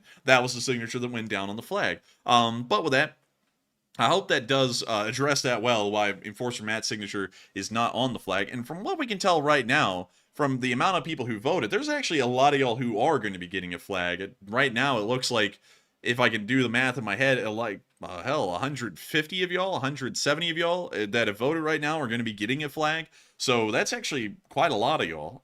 So with that, I hope that does address that quite well. And with that, we are on to the next one. All right, and up next, we have a $25 super chat from Largemouth Ass. And I guess they're not a bass, they're ass. They put in a $25 donation, and thank you very much for that support. They said, love the show, and LSA. And thank you so much, Largemouth Ass, for the support. I thank you for loving the show. And of course, long live the Lee Spring Army. The Lee Spring Army will never die. Thanks to you. And so with that, thank you so much once again. Man, that name is actually a really good one. I like that. That is, you know, that is like, I think I've said that before, Matthew. Like, when we were growing up, we'd be like largemouth bass, more like largemouth, you know, and then say that. But still, thank you so much once again. I hope that does address that well, and thank you so much for enjoying the show, supporting the channel, and helping us to keep this thing running. And so with that, we are on to the next one. And the next one goes to WCatFN, who puts in a 10 and says this incursion is bigger than the last and will be smaller than the next. And yes, I would agree. I don't know if this was actually going to end, though, because it's so large, it would be really weird to quickly end this thing and go, okay, everyone turn around and leave. Because it's a multi-pronged offensive, and not only that, it's spanning a very wide area and moving forward still. So, going off of that, I don't know if they're going to leave here soon, but if they do, this is certainly still going to be even smaller than the next one. The next one will be even larger. And so with that, I hope that does address that well. And thank you so much once again, WCatFN, for the support. And thank you for throwing in your first super chat in the history of this channel. That is incredible, and I thank you so much for appreciating the channel enough. You found it worthwhile to support. And I thank you so much once again for taking that effort tonight, and also sharing with us your input, which I would agree is completely accurate. And with that, we are on to the next one. And up next, big shout out to Best Friends, who puts in a 10, along with Jesus Cabrera, who puts in a 10 as well, and also Jay Mackey, who did so as well. And a huge shout out to Best Friends Jesus and Jay for that support. Sadly, no comments on any of those super chats, but of course, like we say all the time, it does help us to keep this whole operation running, and we appreciate it more than we can even state out loud. So thank you all very much for that. And we also have a 10 from Sicka Games, who says, have a cheeseburger on the Bliat Brigade. Hey, I love to have a cheeseburger. I love cheeseburger. And thank you so much, Sicka Games, for supporting this channel and helping us to keep this thing running. Because I gotta tell you, I'm starving right now. I don't know about you, Matthew, but I'm hungry. It's like I could eat something. I'm a little hungry too. I'm telling you, man. But beyond that, I think once I get off this show, I'm gonna go upstairs and I'm going to eat whatchamacallit. Hell, probably like cheese and crackers or something, you know, like get the little pieces of Swiss cheese that come in the pack and the salty crackers. Man, that sounds so bougie until y'all hear that it's like premium saltine crackers that you buy for like $4 a box. It comes with like 300 crackers and they're just saltines, and then the cheese is like Swiss cheese out of like one of those little plastic packs that you get at the store. That's my cheese and crackers. You're a proper streamer, a proper. Aw, man, he's really living it up. That's it, cheese and crackers. But beyond that, I think that's probably what I'm going to eat after the stream, but who knows? I'll have to figure that out when I get up there. It's either that or nacho cheese flavored Doritos, one or the other. But still, thank you so much once again. I hope that does address that well. And with that, we are on to the next one. And our next super chat question is going to go to Jose Panting, who puts in a 10. I believe that's his first ever super chat as well. So huge shout out to you, Jose, for that. He says, this is the moment for Moldova to move on Transnistria and Georgia on Abkhazia, Ossetia, and separatist movements in Chechnya, Dagestan, Ingushetia, Tarstantan, and etc. And following you from Dallas, Georgia. Hey! Shout out to our Georgia viewers. And shout out to Jose Payton, who threw in a 10 for the first time ever and threw in a pretty solid comment. I gotta say, that is a pretty good comment right there, 100%. And also, let's see, for Moldova, I would agree. I mean, really, that's what's happening at the moment, except for the whole Moldovan thing. I mean, the Caucasus mountain range is really kicking off. I mean, they're going crazy down there. But in South Ossetia and West Abkhazan, there's not really a lot going on there, and it's kind of because Georgia is scared to act. Because back in 2009, things didn't go that well for them. Although it didn't go well for the Russians, it didn't go well for the Georgians either. And that's why those little areas exist today. But beyond that, I hope that does address that quite well. And I thank you so much once again for support. And you are from Dallas, Georgia. Matthew likes Dallas, Texas. Texas, man, Texas. Where the hell is Dallas? I didn't even know there was a Dallas, Georgia at all. It must be in like the north part of the state. No, it's actually just right outside beside Atlanta. Let's see here. Let's drop down in the little town of Dallas.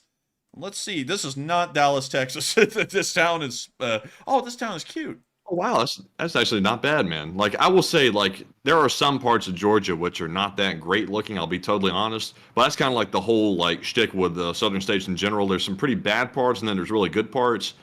This looks pretty clean, man. Very clean. This is a very nice like town center. Pretty damn bougie, and they have Halloween decorations. Now, you know that's a city with money, because they usually just have Christmas decorations, but if you have Halloween decorations and Christmas decorations, yeah, you're rolling in the money, you know what I mean? Like, you gotta be a good, well-off town. But this is a really pretty one. They have, like, potted plants, nice little streets, giant skeletons. Overall, not that bad. But also, Matthew, really quickly, I have to go back to this intersection because I was getting a laugh at this. Let me go back here. Let's see here. Hopefully it shows it. Yeah. North Confederate. Like it's like yeah, Confederate. Apparently they're but Main Street is right over there, and it's the brick covered street. But still, pretty beautiful place. It's really well kept up. I gotta say, impressive stuff. But still, thank you so much for being one of our viewers from Dallas, Georgia, of all places. And thank you so much for being one of our Southern Lee Spring Army viewers. We're actually, if you don't know, Jose, maybe you do, we're actually in Birmingham, Alabama, so you're not that far away from us in reality. Hell, some viewers, like SYI Tiger, are all the way up in Alaska, in a small little village somewhere working on their electrical infrastructure. And there's some other viewers that are all the way up on the very northern tip of Iceland. So you're probably one of the closer viewers that we have. But nevertheless, thank you so much once again. I hope that does address that well. And with that, we are on to the next one. And the next one goes to Cliff H. and Robert Avell, who each put in a $10 donation without a comment. But thank you both, Cliff and Robert, very much for that support as well. And also shout out to Robert. That is his first ever super chat on the stream, if I'm not mistaken. However, I can't remember for certain. So I don't want to insult anyone there. But thank you very much, Robert and Cliff, once again. And we also have a 10 from Leadfoot. And I happen to be a Leadfoot a bit of myself sometimes in the car. But they said, Enforcer, thrilled with tonight's news. And thank you for the awesome coverage. And what's the chance that they could convert/flip Russian military units to their cause? And is it part of the plan? I would say it's probably a part of the plan. I mean, they're not gonna miss an opportunity where they can get one. That's one thing I'll certainly say. So going off of that, I think that the chances are a little low, but probably not that low. I would say maybe a 10 to 15% chance of conversion, and around a 90 to 85% chance that they just process them as prisoners and move them on into Ukraine or someplace further back. That's what I would say. But I think more so a part of their plan would probably be to overrun Russian armories and depots and seize the equipment inside them, and then take them either back to, build more armed forces with, or, and this is a big or, or to actually use them to raise new units in their current invasion at this moment. So with that, I hope that does address that quite well, at least in my opinion. And thank you so much once again, Leadfoot, for the support and helping this channel to keep on running. And with that, we are on to the next one. And also, real quick, I saw someone asking something about the shirts. So we're going to have shirts on our merch store. And the way we're currently going to do the merch store, since we're having to fulfill it all ourselves, and this is completely new to us, like a whole new territory, and we're not exactly sure how it's all going to work until we get it all ironed out, we're going to do one product, a limited product a month. So the first one is going to be the flag. The second month will most likely be a t-shirt or something like that that has I am LSA on it, and it'll be a really cool design with that. But we're going to do that after we get the flag orders finished with. So that way we don't get overwhelmed with too many orders and things like that, because I'm concerned, like a little bit. Like, I'm excited for the store to open, but I'm concerned how fast are we going to be able to get these orders out, because it's like we're having to become Amazon, basically. And before we had Teespring, so they took care of the shipping and all that for us. So this time, honestly, I'm kind of excited at the same time for it, although I am a little bit like trying to work out the kinks here, which I think we've got them all worked out on getting these orders shipped. But yeah, I think it's going to go pretty smooth, but we'll have to wait and see. But shirts should be next month. And so with that, I hope we addressed that quite well. Quite well indeed. Yeah, and you weren't listening to a single thing, were you? No, I was listening to it, but I was sitting there thinking, I was like, I hope you don't say, what do you have to say about those? I have nothing. Like, I'm not running the logistics. I was like, that's what I was scared about. So when you got done, I was like, all right, we're on to the next one, because I was like, I don't know anything about that side of things. But with that, we are on to the next one. No lie, no joke. Busted on God. And the next one goes to Rocco World Domination, who puts in a $10 donation. And thank you very much, Rocco, as well, for that support. He says Finland and Estonia should build a dike from Helsinki to Tallinn to pump the water into the Baltic Sea, and it would dry up St. Petersburg port and would connect the two countries. And what do you think? Wait, can you reread that again? That just threw me for a loop. I think. Wait, hang on. I can reread it. I see it. I was so blown away I couldn't even read. Let's see. To build. Oh my lord, Rocco, that would have such large ecological impacts. It would be insane. Like, that would be mental. So what, just in case if anyone's wondering, what is he recommending? Why in the world do you, like, just get blown away by that? What he's recommending is probably here, at this little outcropping of land, that the Finns and the Estonians build a massive dike, which is pretty much this giant, like, dam structure made out of dirt, clay, and rocks, and then they pump out the water pretty much out of the entirety of the Gulf of Finland, and just create, like, a massive inland area. There would be some pretty big problems with that. One, the Russians would probably immediately protest that, because it would be cutting off access to a major waterway. Two, there would be a huge ecological impact, because you'd pretty much be stopping the Narva River here from, well, I believe, yeah, it's the Neva River, from flowing into its natural, I guess you could say, end, and that would be a massive problem. And on top of that, you pretty much have to drain Lake Ladoga to make that possible. And the Russians have control over Lake Ladoga, and they would probably never let that happen, so you would have this never-ending drainage deal going on there. So I would have to say it's probably not a good idea to try and do that, even to try and screw the Russians over, because also the other thing is that this dam pretty much is going to require a lot of maintenance, an unbelievable amount. It in fact would probably be the longest one of its kind in the world, anywhere that would be holding back a body of water. Let's just say hypothetically it's somewhere around here, because that looks like one of the shortest areas.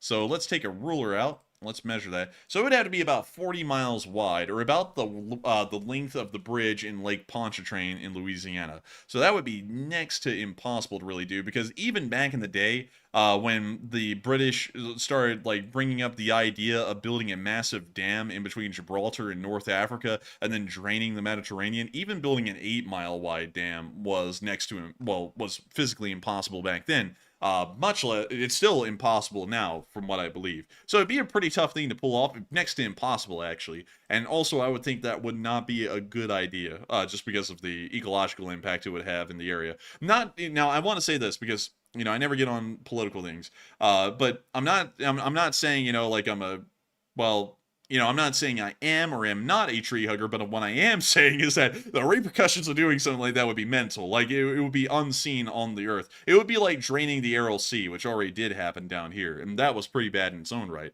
But with that, I hope that does address that the best I can, and thank you so much once again for the support. And with that, we are on to the next one. All right, and the next one goes to Tom Xman, who puts in a $10 donation and says, Marmot. Jeez. There we go. We got to it. Finally, Matthew. It's time. It's time to introduce everyone new to it. We've got it. And hopefully I'm not going to burst a blood vessel because for some reason I got like a bad headache as soon as I was getting hyped up. But, oh, hello there. Hello there. Can I interest you in a flag? Would you like an LSA flag signed by the enforcer? Buy it. Buy it, Jack Nabbit. It's good quality, governor. Only the best quality, governor. And Did you before I just... said, you should get your flag today. Oh man. Are you sure you don't want a hot dog instead? Get the hell out of here, you weirdo! Oh man. No. No! Absolutely not! But beyond that, it is Marmot time. And just a little bit more channel exposition for the 5,000 of y'all who are still here 3 hours later. It's 3 hours! Go home! I'm just kidding, but to explain what this is to many people, we were brought up something about a animal that lived in Canada a while ago, which was a marmot. So we ended up pulling up some information on the marmot, looking at them. We thought they were cute, and then we went to the Wikipedia page, and when we went there was this portrait, well, this painting here made by Jacobi Lucetti or something like that in like 1650 of a marmot, and we're guessing that the guy never saw one because this is not what a marmot looks like. It's hideous. This thing is truly hideous, and so we made fun of it, and then it stuck. So now there's just moments where people throw in support, a lot like Tom Xman did, where people just ask for us to show the marmot. So we show this thing. We go, oh, hello there, and the crowd goes wild, and we go wild. Like, everyone goes nuts for like 5 minutes. But beyond that, I hope that does address that fairly well, you know, about why we're doing this and what this is. But beyond that, good googly moogly, that thing is juicy. Good googly moogly. Man, that marmot is thick. It's really like caked up. Is that the term the kids use these days? Caked up. Man, this thing is bricked up. it's got. Man, I say that, but I literally am one of the kids right here. Like no cap. Like 100. Keep it 100. You know. Dude. And also to add a little bit more context for everyone who is new. Matthew is 23 and I'm 22. It's probably some of the youngest hello there. People. Oh, hello there. We're probably some of the... I sound like I'm like 50 though. Yeah, we're probably some of the youngest people actually doing this, and that actually gets us a lot of disrespect. But beyond that, yeah, that is what it is. On top of that, though, we have to get back to the marmot, and we have to say, oh, and aw, man, the lies, they have to end. The lies I fabricate in my mind. Aw, man. Irrelevant. Beyond that, man. Get those hot dogs away from my face. Get them away. Get them away. Where's that coffee? Have more hot dogs coming up. But anyways, with that, I hope that does address that well. Thank you so much once again for support, Tom Xman. I hope we addressed that quite well indeed. And with that, we are on to the next one. All right, and our next one is going to go to, guess who? It's going to go to the Urban Cover, who puts in a $10 donation and says, do you guys believe that Tucker Carlson is a Russian puppet since he is pushing the same propaganda that Russia's pushing and the right is falling? No, we don't read that. The left, the right, somebody's falling for it, but respect from Albania. And thank you so much for the support, and thank you for being from Albania. And really quickly, I have to say that we do not address any political topics, whether it covers one side or the other. We don't cover them here on this channel. We have a strict no politics rule here, and so I'm not going to go into that side of things. But I will say that Tucker Carlson has been quickly... He's been quickly brought to reality about what the Russians really are, because it seems nowadays, from what I last heard, he's not actually a fan of Putin or Russia. Sure, he shilled for them a lot while he was over there, and he tried to make them sound like they were good folks, but when he came back, he actually started to change his tune very quickly. And I believe, Matty, I don't check on him often, but I think he still changed his tune like that to this day, if I'm correct. Yeah, from the last I saw, it looked like Carlson had made some negative comments about Putin, which prompted someone from Russia, I can't remember who it was, to come out and make a nasty comment in return. I'm not sure if Putin himself actually made a comment about Tucker or what, but it's like Tucker went home and thought about the interview a little bit and kind of how he got punked. And it's like he turned around and kind of, painted an opposite picture. It's kind of weird, though. It's like until Putin did something to him that he didn't like, he really liked the guy. But now all of a sudden, he's not too fond of him anymore. Yeah, I'm trying to look through his Twitter real quick and see if he's made any comments. Well, actually, hang on. Looks like, oh, wait a minute, this was the 26th of February. Let's see. No, actually, it looks like he's still up to shilling. After he even went on to that podcast and talked crap about Putin. Looks like he's still shilling on the main page, because it gets him views and clicks and stuff and money. So, sadly, I'd have to say, to be honest, just really quickly put this out there, I think the guy, because the one thing we did get from the podcast that he did go on afterwards, which is what we were talking about, he was not a big fan of Putin. Apparently, he thought he was a snake and a liar, kind of like all politicians are. Shocker. And he said that outright. But on his main page, it looks like he's still trying to shill to make it sound like the Ukrainians are raw evil and the Russians are the great guys. But I think he's doing that just because of his crowd. That's really the best way I can explain it. Because one thing that a lot of people may or may not know is that Tucker Carlson, because of his position, was able, well, he wasn't really able, he was more so thrust into a certain kind of an audience with a certain kind of a demographic. And someone in his position, if they want to continue to make money and get views, will continue to push the ideas that they think their demographic likes to hear. So that's really why I think he's continuing on to shill for the Russians, is because he knows that's what his viewers want to hear. If he told them the reality, which he did say for a brief moment on a podcast, which he thinks Putin is a snake and not a good guy, and Russia necessarily isn't a great place, his audience would probably turn on him pretty quickly. So I have to be honest. I think he's just pushing the propaganda to make sure that he keeps getting paid. That would be the real reality behind it. Because a lot of people think in a big picture kind of a thing. People think of great goals and causes. Very few people are actually motivated by that. A lot of people are motivated to say whatever they need to say so that way they can get paid. That's the reality. Because a lot of people just look at it as a job. And they want to do in their job what will make them the most money and the most views. Sadly, a lot of Ukraine war YouTubers do that sometimes, and unfortunate. But nevertheless, it's the reality of things. But nevertheless, that's kind of what he's doing in a similar vein. He knows his audience wants to hear bad things about the Ukrainians and good things about the Russians, so he's going to say whatever the hell whatever the hell he needs to say, and then he'll tell his audience, "I'm telling you the truth." I hope that y'all know we don't do that here on this channel, because we've actually, I believe, butted heads sometimes in the past, me and some of y'all in the chat, about differences of opinion on things, because sometimes I think some things are one way and folks think it's something else. I'm here to tell what I think the news is, not to try and appease folks in the audience or to make people happy. I want y'all to hear what the real news is. If it's good, it's good. If it's bad, it's bad. If it's a somewhat bad looking situation, but it's not as bad as it really is, I'll say that. If it's a somewhat okay looking situation, but it's really bad, I'll say that too. And I hope that I've been able to make sure that our journalistic integrity is as solid as it can be and isn't just something that is said for views and clicks like many other people try to do. But with that, I hope that addresses that the best I can. And thank you so much once again for the support. And huge respect to you being an Albanian. Really cool. And also what's funny is that I believe, if I remember correctly, Italy tried to invade Albania in World War II, and the Albanians kicked their ass until the Germans got involved. Like literally just steamrolling the Italians endlessly until the Germans came in, and then it ended. But beyond that, thank you so much once again for support. I hope that does address that well. And with that, we are on to the next one. And our next one goes to Edward Brady, who puts in a $10 donation, and he is so excited. He says, "Flags, just take my money. Just take it now." Take it. Take it. But still, thank you so much for the support, Edward, and helping this channel to keep running. And I hope you're looking forward to the flag. And also, a big thing to look forward to on the flags is that 10% of all the profits go to United 24, which is going to be a really cool thing.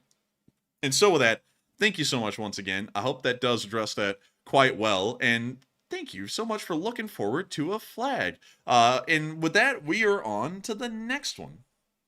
And the next one goes to Hector Rodriguez, who puts in a 10 and says, thanks, guys, and I love the show. And thank you so much, Hector. And thank you so much, Hector, for the support and enjoying the show. And thank you for being a longtime viewer as well, an old guard of the channel. And thank you once again for the support and helping us to keep this thing rolling. And also, really quickly, I saw a comment that I wanted to address in the live chat.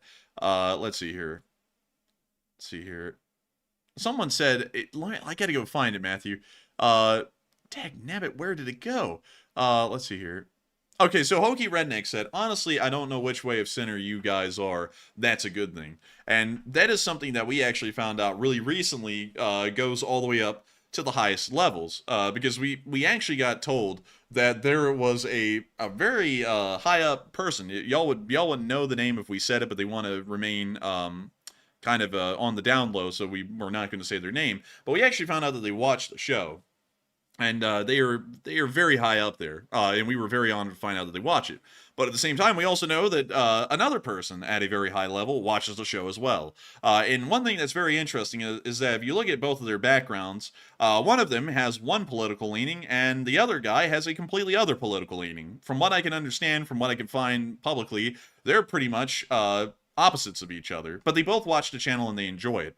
And I think that's really what's amazing about this channel, is that we do not have a political bias. We don't. We just make sure to avoid that completely. And there are so many people here in this channel right now that are completely opposite of each other in their ideological opinions on domestic politics here in the United States. And y'all all still get together. Y'all are all friends. Y'all watch this show and y'all enjoy it.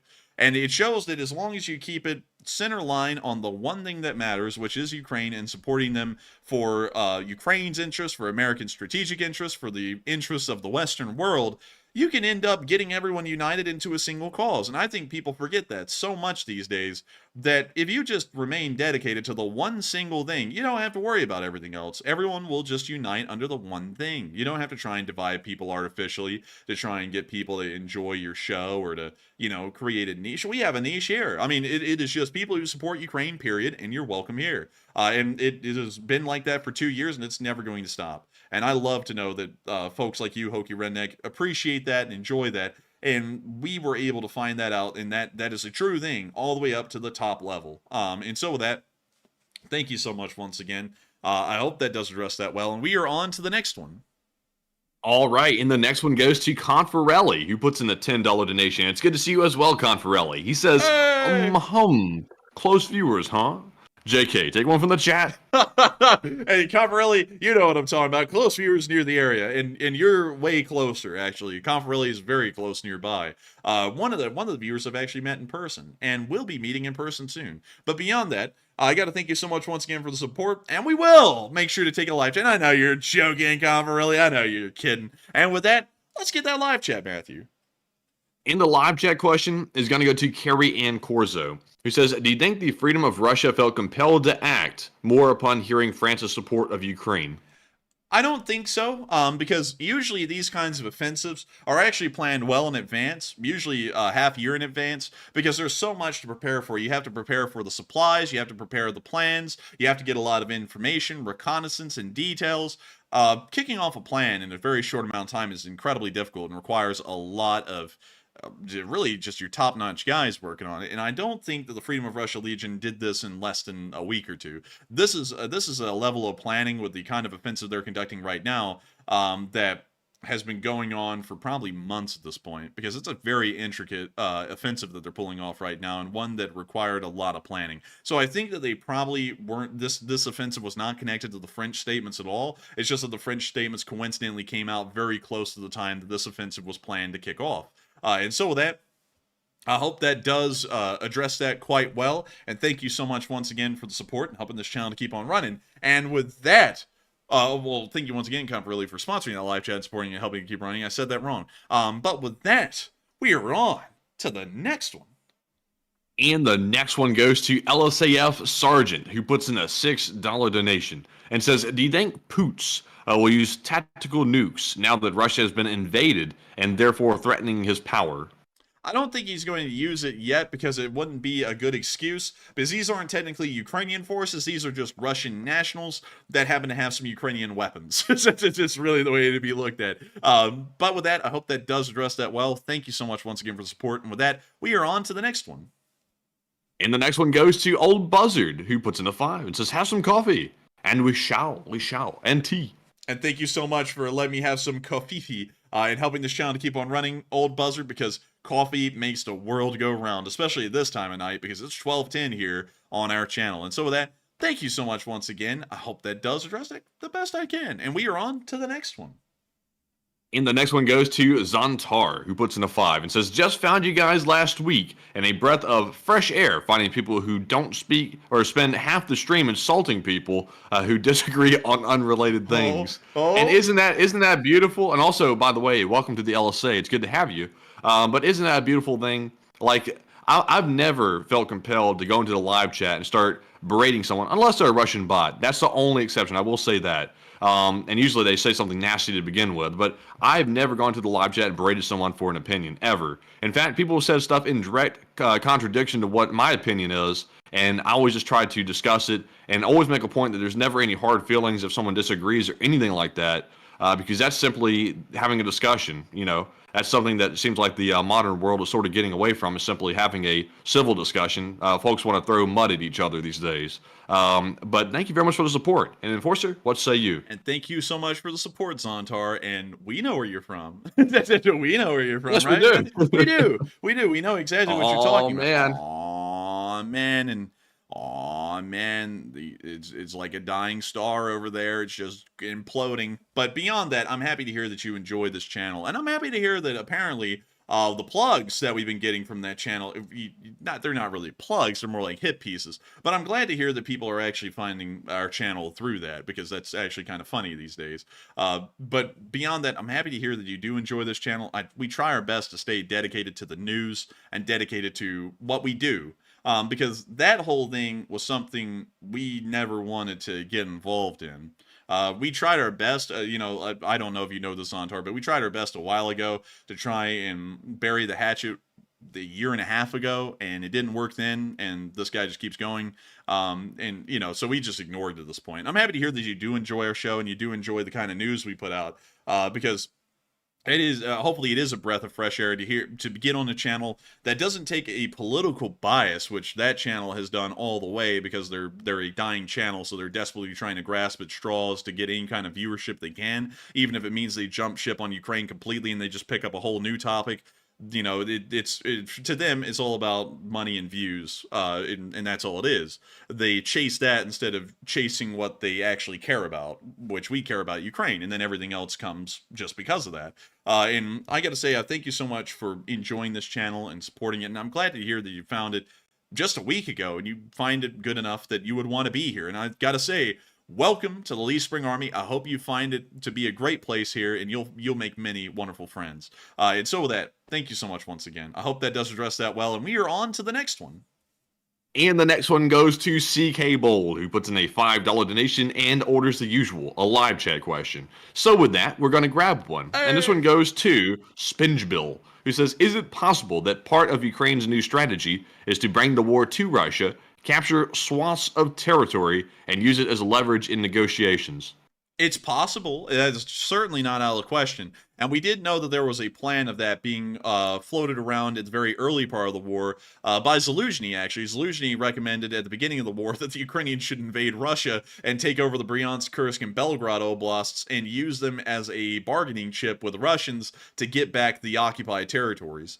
So we do know that that is an idea that's been floated around, and this could be what's happening right now. And the Ukrainians are using Russian nationals to get it done. So that way there's enough plausible deniability that they can, keep going at it until they actually achieve their goal. And so with that, I hope that does address that quite well. And thank you so much once again, CK Bold, for sponsoring that live chat. And with that, we are on to the next one.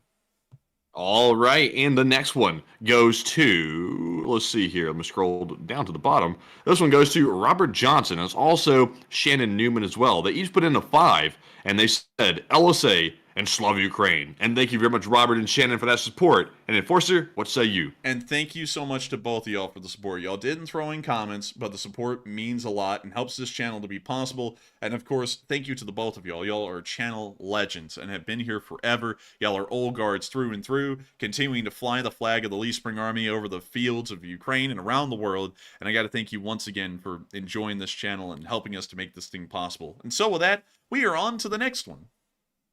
And up next, we have a 5 from James Dunn, who says, there's a good chance that they have members that are acting inside Russia too that can tell them where Russia strongholds and attack infrastructure.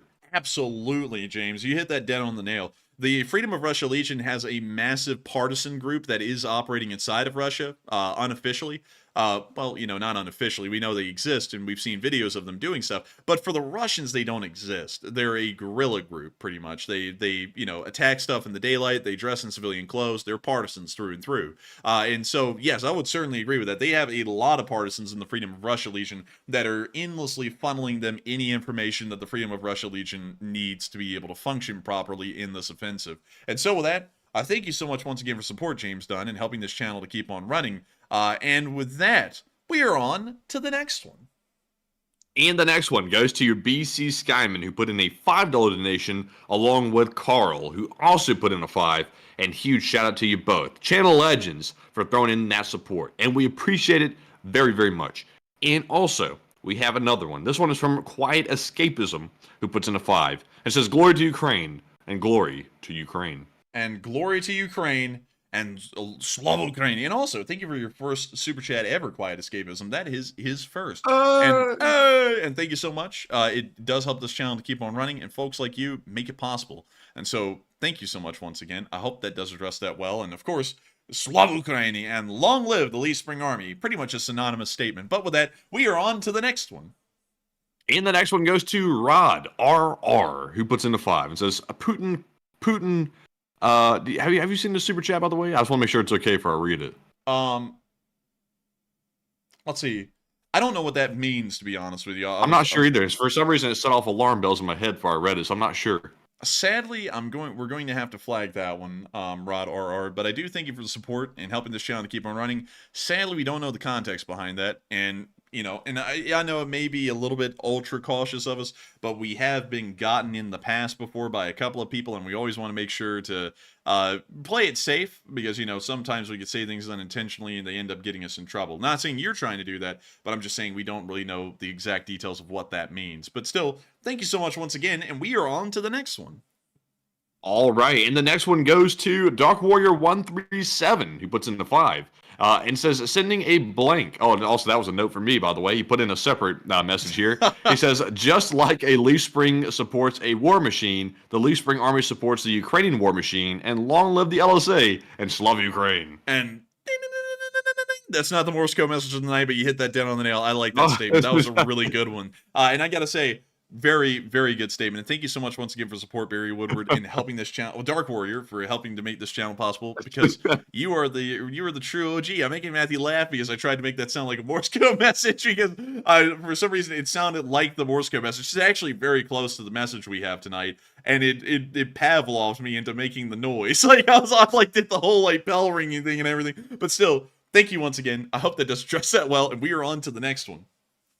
And the next one goes to none other than the channel legend, Jay Bagwell, who is obviously a friend of the channel, and he puts in a $10 donation. And thank you very much, Jay, and also, it's good to see you once again. He says, in reference to the invasion, it would have seemed that all those Telegram CIA recruitment efforts have paid off, and someone has to be paying the rebels. And I wonder who. And Gravestream Lads and LSA. And thank you very much, Jay, for the kind words as well. And thank you so much, Jay, for those incredibly kind words. And you know who's paying them off. It's the same people who pay us. The CIA. And for legal reasons, I have to disclose that we are not funded and operated by the CIA. We are a privately run organization and a privately run company that is supported by the viewers directly, like Jay Bagwell himself. I have to make that very clear, because I do not want the CIA to actually come down and be like, why you lying? And then I'd be like, no, don't hurt me. But why you always lying? That's it, dude. We have the CIA agents show up at our house like Men in Black at the front door. We just open it up and they go, why you always lying? And we're like, oh, it's just like, get away. But beyond that, We all know who's paying him, Jay, and I gotta agree with you. Maybe those CIA recruitment efforts did pay off. It didn't work though like Afghanistan, because in Afghanistan we literally just dropped off CIA guys with suitcases of cash and they just went around and bought local support. But still, thank you so much once again, Jay. I hope that does address that well. And I like that. I like that because, you know, I actually forgot about the CIA recruitment ad thing until you just brought that up. That actually did happen a while ago, and I just completely buried that into my memory. But still, thank you so much once again for enjoying the stream, Jay, and long live the Lee Spring Army, and thank you for being an incredible friend of the channel. And with that, we are on to the next one. And the next one goes to Jacob O'Neill, who puts in a 5 and says, could Ukraine take out all of the Russian oil refineries? They could take out most of them because most of them are within Western Russia, but some of them will still be out of their reach, deeper inside of the Russian interior or in the Russian Far East. So going off of that, yes, they'll be able to take out most of their production abilities, but not all of it. But it doesn't matter if they can take out all of it. It just matters if they can take out most of it, and they can. And so with that, I hope that does address that well. Thank you so much once again for the support and helping this channel to keep on running. And with that, we are on to the next one. And the next one goes to the Badger Bro, who puts in a 5 as well. He says, Enforcer, can we get a general order to have the LSA type in the country they are from in the chat? You know what? That would be pretty cool. We could call a general order for that. All right, so we're calling up general order 0, I guess, because this one doesn't follow the normal one. But if you are from a country in the Lee Spring Army and you're not a sovereign citizen, put the country you're from in the chat. I'll put in the one that we're from. USA! Put the one you're from in the chat. Is it the UK? Is it Ukraine? Is it Poland? Is it Germany? Is it France? Is it Japan? India? Where are y'all from? Where are y'all from? But with that, someone said Texas. That's a cool country. Texas. I like that. Yeah, I love that one. But that's a great one. And CIA. Someone's from the CIA. Very cool country. Pennsylvania. A nice country. Connecticut. Let's see, Florida, Norway. Norway's a cool state. I'm just kidding with y'all, by the way. But Australia, a lot of Americans. Swedes, a lot of Swedes, actually. A lot of Canadians. Let's see here. New Zealand. Smoking's from Miami in America. California. Antarctica. Oh, someone's in Antarctica. Cool, cool. You must be one of the researchers. Brooklyn. Brooklyn, the country, Brooklyn. Let's see. I'm from Wales. I'm from Wales. Damn, I'm going to say Wales. I don't know why I typed in Wales twice. That's supposed to be Wales. I'm from Wales. Oh, wait, War News, World News is from Mexico. Really cool. Let's see, Ecuador. So we got some Central and South Americans here. Let's see, Australia, the moon. I like that. Must be one of Elon's, well, not Elon's boys, because Elon's boys will be going, oh, why is NATO a thing? You know, or some stupid question like that. Scotland, really cool. Can we get Mario on the Twitter space to yell from the toilet again? So is that why they're selling cocaine? No. Better yet, you sit there and go, that's why I think that they should conduct a genocide against all Westerners. And then he goes, hey, that's valid. That's totally valid right there. 100%. Yeah, you know? Yeah. That is so accurate, though. Like, that's exactly what he did. Yeah. And then he absolutely stuck us up by not letting us on the show after he invited us on there to it. And then he got accused of tax evasion. So dirty. Oh man! Allegedly. But nevertheless, if y'all don't know what we're talking about, we were invited on to the what the hell is the name of the show, Matthew? The Mario Narwhal show or something? It was some Twitter space about Ukraine. They were talking about Ukraine, and they invited us on there to go talk on the thing. They brought us onto it. And this happened like a year ago, by the way, so this is pretty old. We got in their waiting room. We said, okay, we're here. Nobody ever responded, and eventually they said, oh, it's going to be a little while, and then they never brought us on. And we were like, are you serious? It's like they invited us on and wasted our time and everything and had to sit here because the fellow who ran the show wanted to keep talking to this, like... The communist Chinese. Like a communist. Yeah, he kept talking to some communist or something that was from China. It's like, dude, it's like this guy's a propagandist, and you're sitting here wasting time talking to him when we could be talking about Ukraine. And he literally stood us up, or stood us up, is the proper term, the whole time. It was really ridiculous. Better yet, what we got stuck up for was a guy who was from China, living in China, on Twitter, in this talk space, saying crazy crap like, in America, there's too many freedoms. They need to shut down the press and not allow them to say what they want. They also need to start telling the people what they want, because they'd be happier that way if the government told them what they want instead of letting them do what they want. And after hearing this for a while, I said, Matthew, this guy is like a commie or something. And like we clicked on the guy's profile, and on his profile, it literally says, member of the Chinese Communist Party, I love Xi Jinping, and some other stuff like that. And this guy was a full-on member of the Chinese Communist Party. And then what this guy is talking some of the craziest crap, talking about infringing on the rights of people in the West to an unbelievable degree. And meanwhile, you got this what?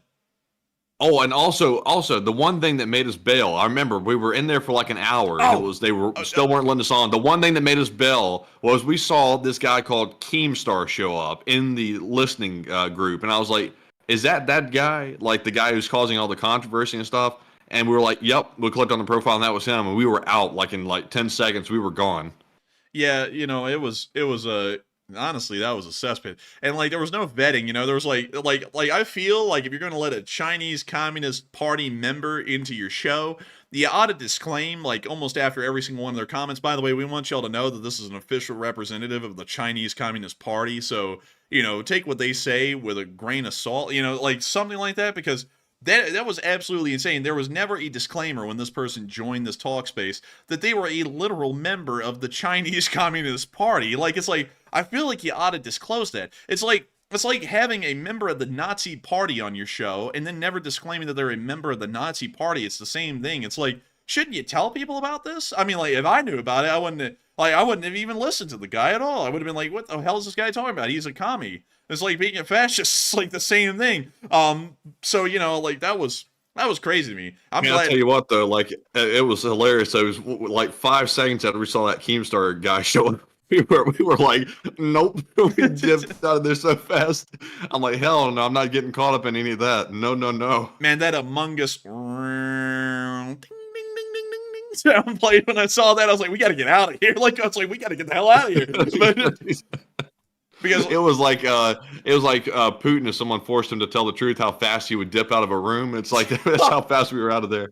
Oh man, dude! Oh goodness, man, that was something else. I don't even know what got us onto that conversation, but that was a wild night. And also the other thing that pissed us off, that was so inconsiderate, is that they wanted us to get on at like 8. Yeah, it was 8 o'clock. They wanted us to get on at 8, so that way we could, you know, be there to talk. But the thing is that we had a stream to run that night, and on local time we run that at 9, so we were going to be there for like 40 minutes, from 8 to 8:40 or so, and then get off, and then 20 minutes later run my show. So I had done all the news collecting early, missed out on about a whole hour and a half of news before the stream was going to go live, to sit in that room for 50 minutes, listen to a Chinese commie shill say Chinese commie shill things, and then also have this guy sit there on the shitter, because he's not even in the room, he's like in some other room, and he's yelling while this guy is saying the craziest stuff. He's like, well, they need to suppress the freedom of speech in America, and he's like, yeah, that's valid, 100%. I think they need to ban all the press. And it's like, this was a waste. Like this is a hell of a waste. And then we got on this show and ran it, like right after that. But still, with that, hope that does address that well. And you know, just a 100% transparency. You know, Andy, of also, course, went and told them off after that because they wasted their time. But what were you about to say, man? I had a few choice words here and there because I was kind of a little angry about it. But you know, it was kind of funny, like the language the guy was using too. It was a red flag when I jumped on there because I really didn't know much about the guy's show before then. And I heard him saying, yeah, cap, or he's like using all this like, that's cap, bro. And I was like, bro. I was like, that's cap. I'm like, what kind of like political discussion, like foreign policy are we having here? And then he kept going on and kept saying stuff like, that's valid, like dude, on the toilet. And I was like, dude, remember some of the guests started getting in a fight, and then like it was almost like they'd be like, hey, I have the talking stick. I have the talking stick. It's like, yeah, there's some people almost getting in fights in there, man. They were brawling. Like some people were like, I was talking first, and that like 2 guys were getting in a fight, like in the middle of the like talk space. Yeah, it was nuts. It was a free for all. It was mayhem, man. It was like an MMA fight, but for like foreign policy. Bro, if I ever become president, I'm going to use that kind of terminology. I'm going to say, on God, this be helping so many people busting for real, you know, like just mess with people. This policy be cap on God. Just say stuff like that, dude. Man, that's solid. That's solid, bro. Bro, they looked at this policy and they said it's him. They said it's 100% Himalayan. But with that. I hope that, I don't even know why in the world we even got onto that, but I hope we addressed it well enough. And with that, we are on to the next one. And the next one goes to Barry Woodward. He throws in a 5 and says, if freedom of Russia could kick Putin to the curb, could the other 3 countries take heed and the world realizes peace again? The other 3 countries is in China, North Korea, and Iran?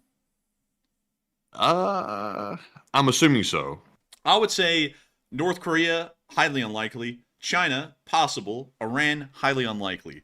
So with that, thank you for the support. I hope that does address that quite well, because it's a massive rabbit hole to go into each of them, so I'm trying to just cut them down to the short answer. But in China, change is likely a little bit, because the Chinese Communist Party structure, while brutal, does allow for a little bit of change. We saw it back in the 2000s, but then it was quickly reversed by Xi when he came into power. But North Korea and Iran, those chances don't really pop up much. But with that, I hope that does address that well. Thank you so much once again for support. And with that, we are on to the next one.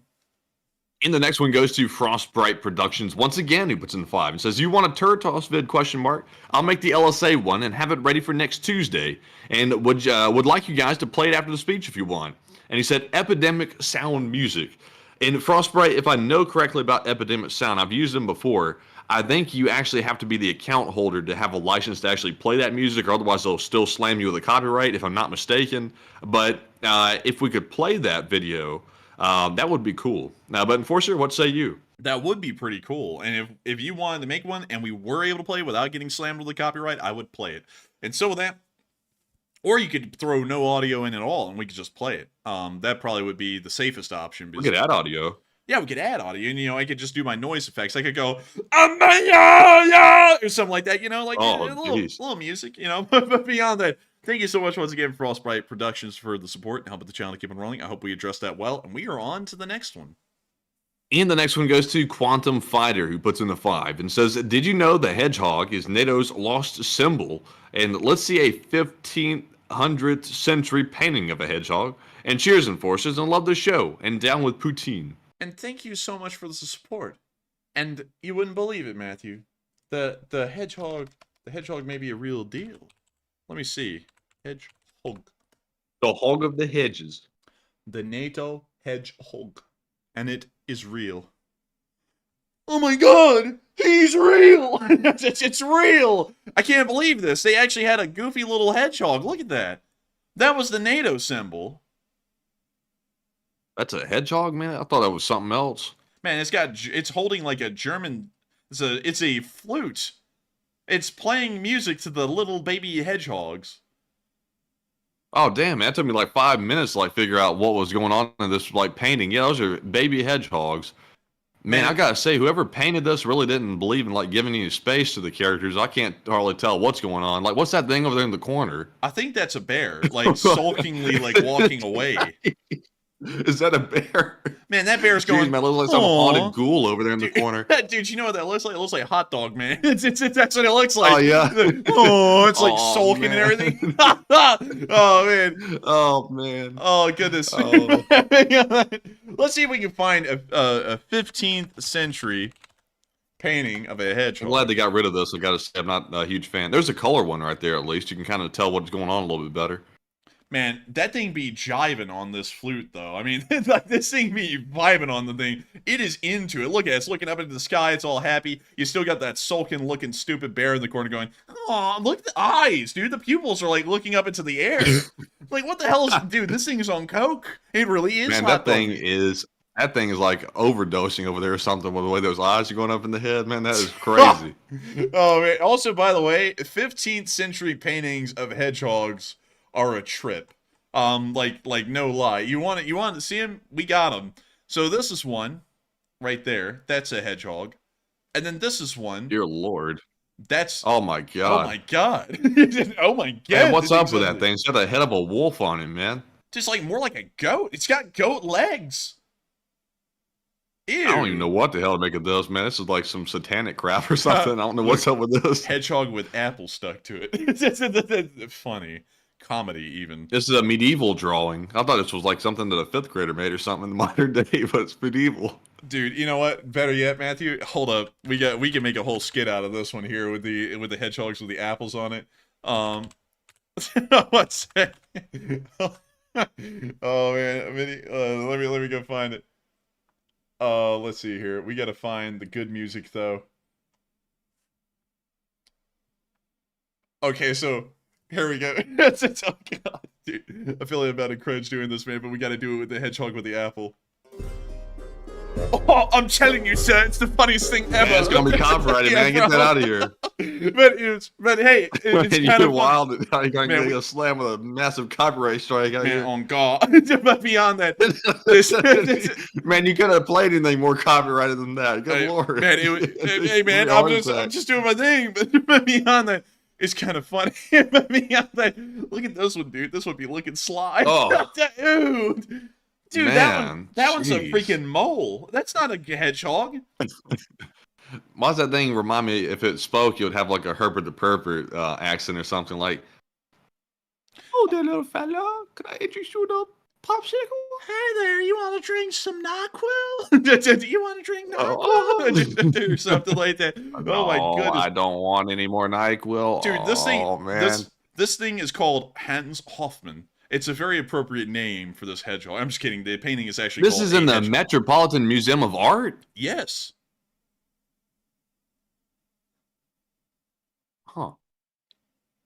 The Metropolitan Museum of Art has been dropping in quality these days. Yeah, Like- I'm not one. I'm no artist. I'll say that. Like, I couldn't even draw anything close to this. But you know, for the art world, is this like you know, for the Metropolitan Museum of Art? I'm trying to like dance around this without saying it, but this isn't exactly what I would call like a high end painting. No, I wouldn't call that either. but nevertheless, it's there. I mean, it's there. Wait a minute, look at this. Dude, there was something about medieval people and like wanting to stick things onto the quills of hedgehogs, because this is another one. Man, those are also, man, what's up with these drawings that people are making these hedgehogs? Like, these people are like having some bad nightmares or something drawing Dude, these this things one be out. pulling Why out is that the thing sticking them scimitar. up? Bro, this thing be Yeah, man, he's gonna robbing cut them. He's gonna cut them. Bro, you going to cut a bitch. This thing be crazy. Damn. Oh my god. But look at this. Dude, they're sticking crap on more hedgehogs. What is up with medieval people and wanting to put apples on hedgehogs? Like, they all wanted to do that. That thing right there looks tough. That one on the left, like it's having a rough day. Dude, this one goes, oh, I just came in from working in the coal factory. It's just like this one's mean, dude. But beyond that, those are 15th century hedgehogs. I hope you enjoyed them, Quantum Fighter, because we found them. But still, thank you so much for enjoying the show. Thank you so much for enjoying our hedgehog segment. And here's this one. Aww. Oh my god, dude. These rabbit holes are the best ones ever when we just find goofy things like this and we just make fun of them. These are the best rabbit holes we ever have. But still, thank you so much once again. I hope that does address that well. With that, we are on to the next one. And the next one goes to Ed once again, who puts in the 5 and says, "You guys remind me of that Seinfeld episode when he had to sign hundreds of checks from Japan, LOL, and Irish Ed. And man, I'm telling you what, we got a lot of comments tonight about that signature. Now, an enforcer is going to be like that guy from Seinfeld, by the way. When he signs those flags, he's going to be just like it, signing checks. And we might send one to Japan, depending on where the order goes. But thank you very much for the support. And enforcer, what say you? And thank you so much for the support, Ed, and helping this channel to keep on running. And also, yes, we will be a lot like that. Also, Seinfeld is still a great show. I think it's one of the best sitcom shows that ever came out to this day. If you disagree with me, you're getting banned. I'm just kidding. You're not getting banned. But, you know, I still think Seinfeld's great. I'm dying on that hill. But still, thank you so much once again. Thank you for being Irish Ed. And with that, we are on to the next one. And why is Jerry Seinfeld have to talk like he's always on that B movie? What is the deal with airline food? Yeah, he's always talking like that, isn't he? What are they saying? What are they saying? Are they saying that about me? How the hell can you do that so well, dude? You did that perfectly. I don't know, man. I just like try to. Brad, what do you That mean? was actually pretty good, I'll admit. Do it again. Those flowers aren't red. They're not red. How the hell can you do that? That is like clearly Seinfeld. I don't know, man. I've watched some of Seinfeld. I've just like mimicked it perfectly. I can be like a chameleon in the Seinfeld world at this point. Oh my god, dude. Do George Costanza. Oh, I can't do him, man. I can't even like try to do that. So you told me I can't have any hot water? Something like I can't even do him either. Jerry. Beyond that, thank you so much for support, Irish Head. And we are on to the next one. All right, and the next one is gonna. Oh, technical interruption there. Oh sorry. Dear. But hey, we're back.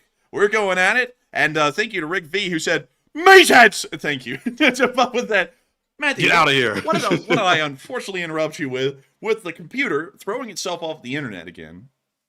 So I was reading off Halligan 218's $5 super chat. He said, LSA, Art Crimes Against Animals Division. Exactly. That's it. Exactly. That's what it becomes every single night. But still, thank you so much once again for the support and helping this channel to keep on running. You know, Eddie, what would be a great series is art museums with the enforcer. And it's just you and me going into art museums that are like vacated, so we can just act like clowns and we can just look at artwork and literally like crap on them in real life like that.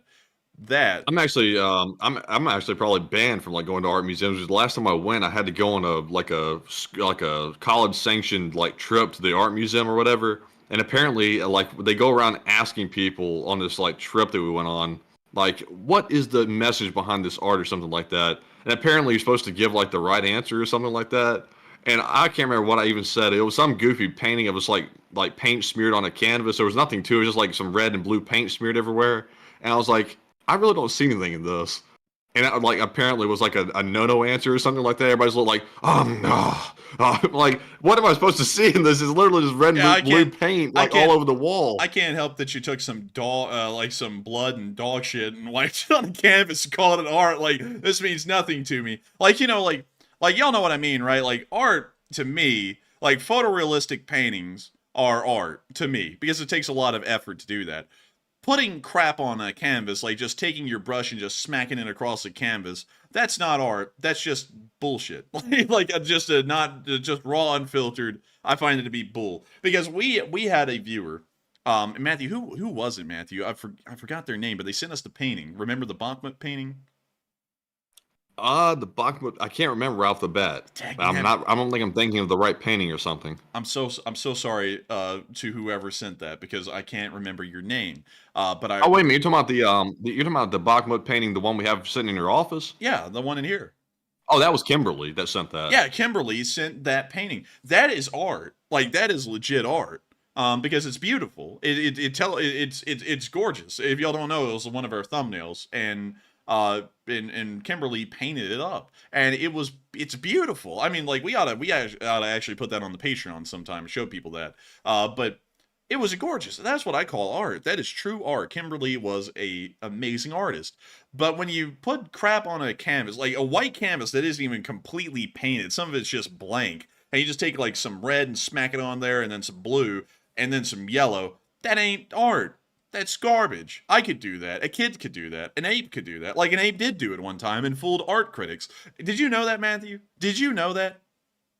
I didn't. So one time back in the 60s, because, you know, modern art was kind of a little new back then, one scientist was like, oh, I wonder if we can, like, fool people by giving a chimp some paint and letting it throw some crap on a canvas and see if we can fool art critics with it. So they had the chimp get the paintbrushes. It did whatever and put them on there, put the paint on there. And then the scientists took it up to some art critics and said these were artworks by some famous artist. And all of the art critics looked at it except for one, and all of them said, wow, this is his work. It conveys so much emotion. And came up with all this crap about how it conveyed emotion to certain kinds of the artists. And only one of them, I think out of the 20, said, this looks like a chimp painted it. And he was right. He was the only one that was right. Everyone else said it was real art. But with that, I hope we talked about that fairly well. And with that, Matthew, how many Super Chats do we have left? We have about 7 left. Good, googly moogly. But with that, we are on to the next one. And the next one goes to DL, who puts in a 5. It says, just a reminder to update your PC. And thank you so much for the support and reminding me to update my PC. I just hate doing it. Like, I don't know why, but I just simply hate it. But still, thank you once again for support. I hope that does address that well. And with that, we are on to the next one.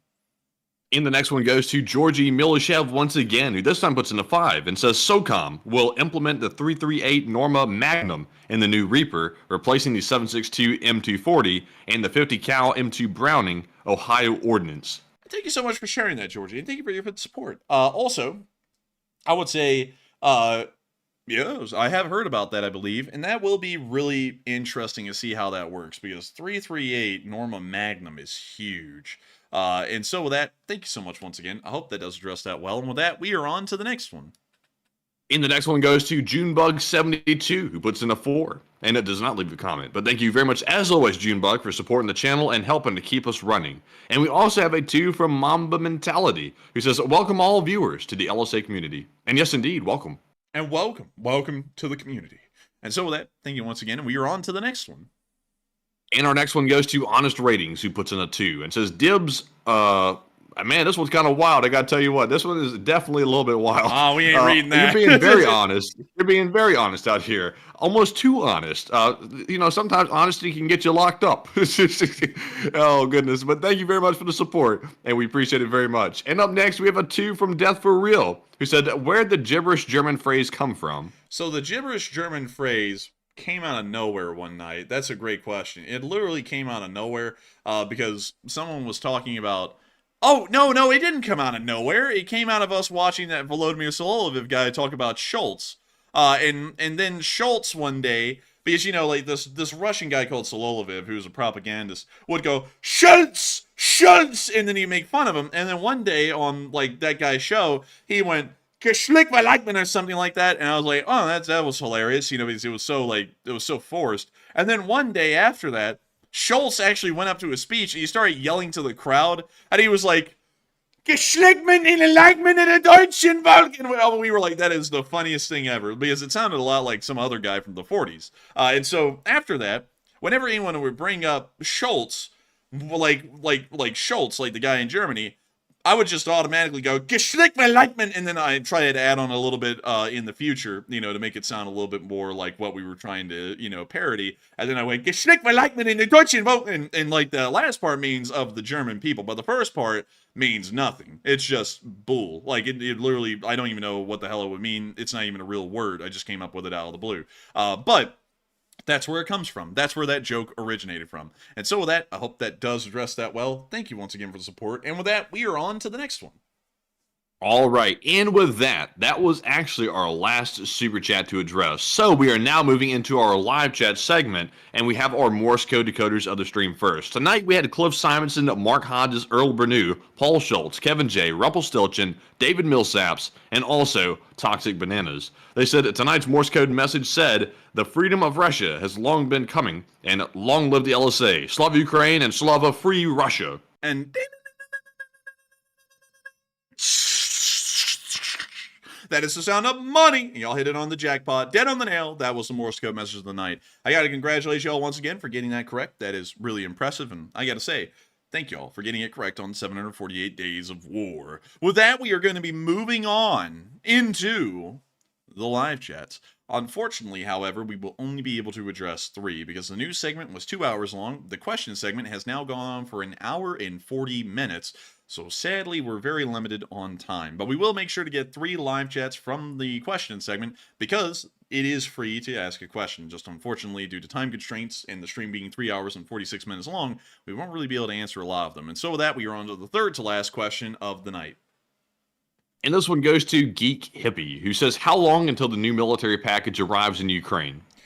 Probably a couple of weeks for the last items to arrive, but it'll probably be very soon because it's a fairly small package compared to what we've delivered in the past. And so with that, I hope that does address that well, and we are on the second to last question of the night.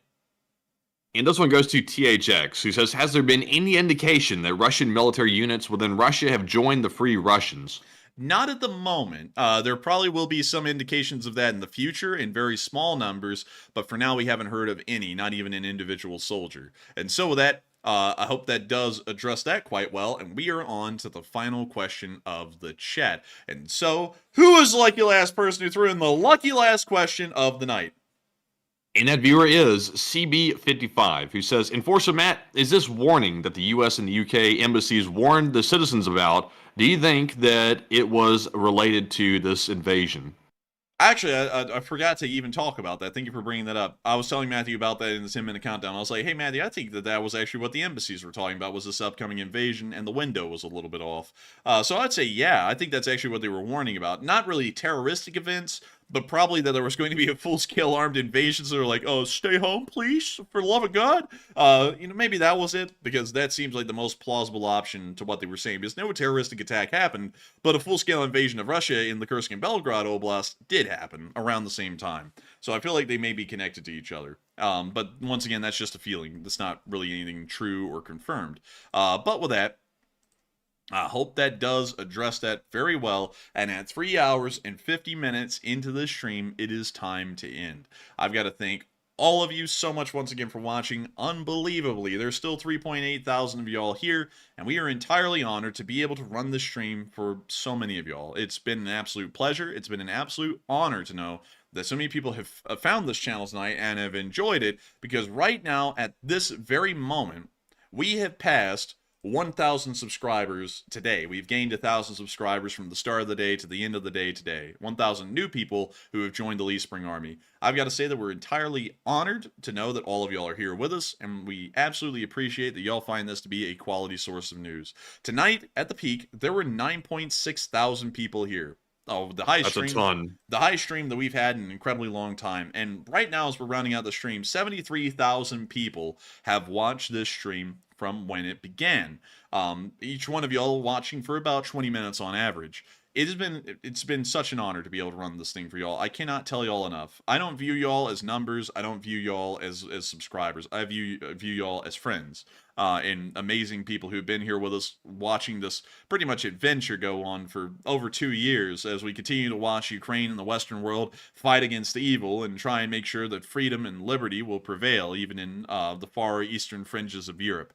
Thank you all so much once again for watching, and if you're new to this channel, I highly recommend that you subscribe. We run this channel. We run this stream in particular every single night at the exact same time.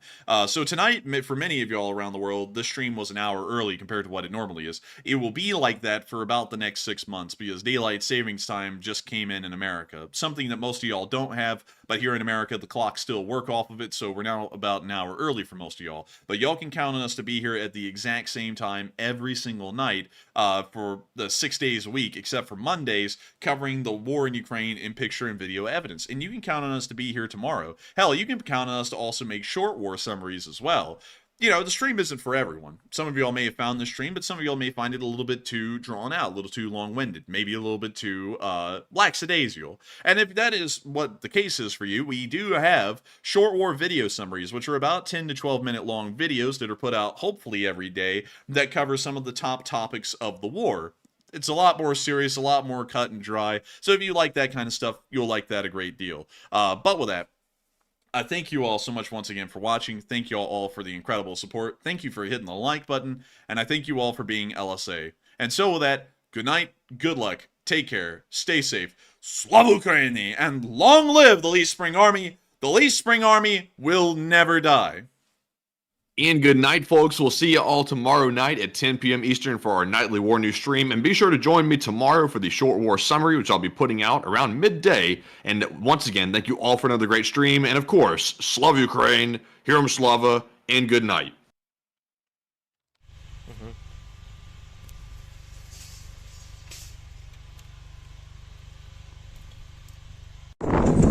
Yes. The Lee Spring Army sends its regards.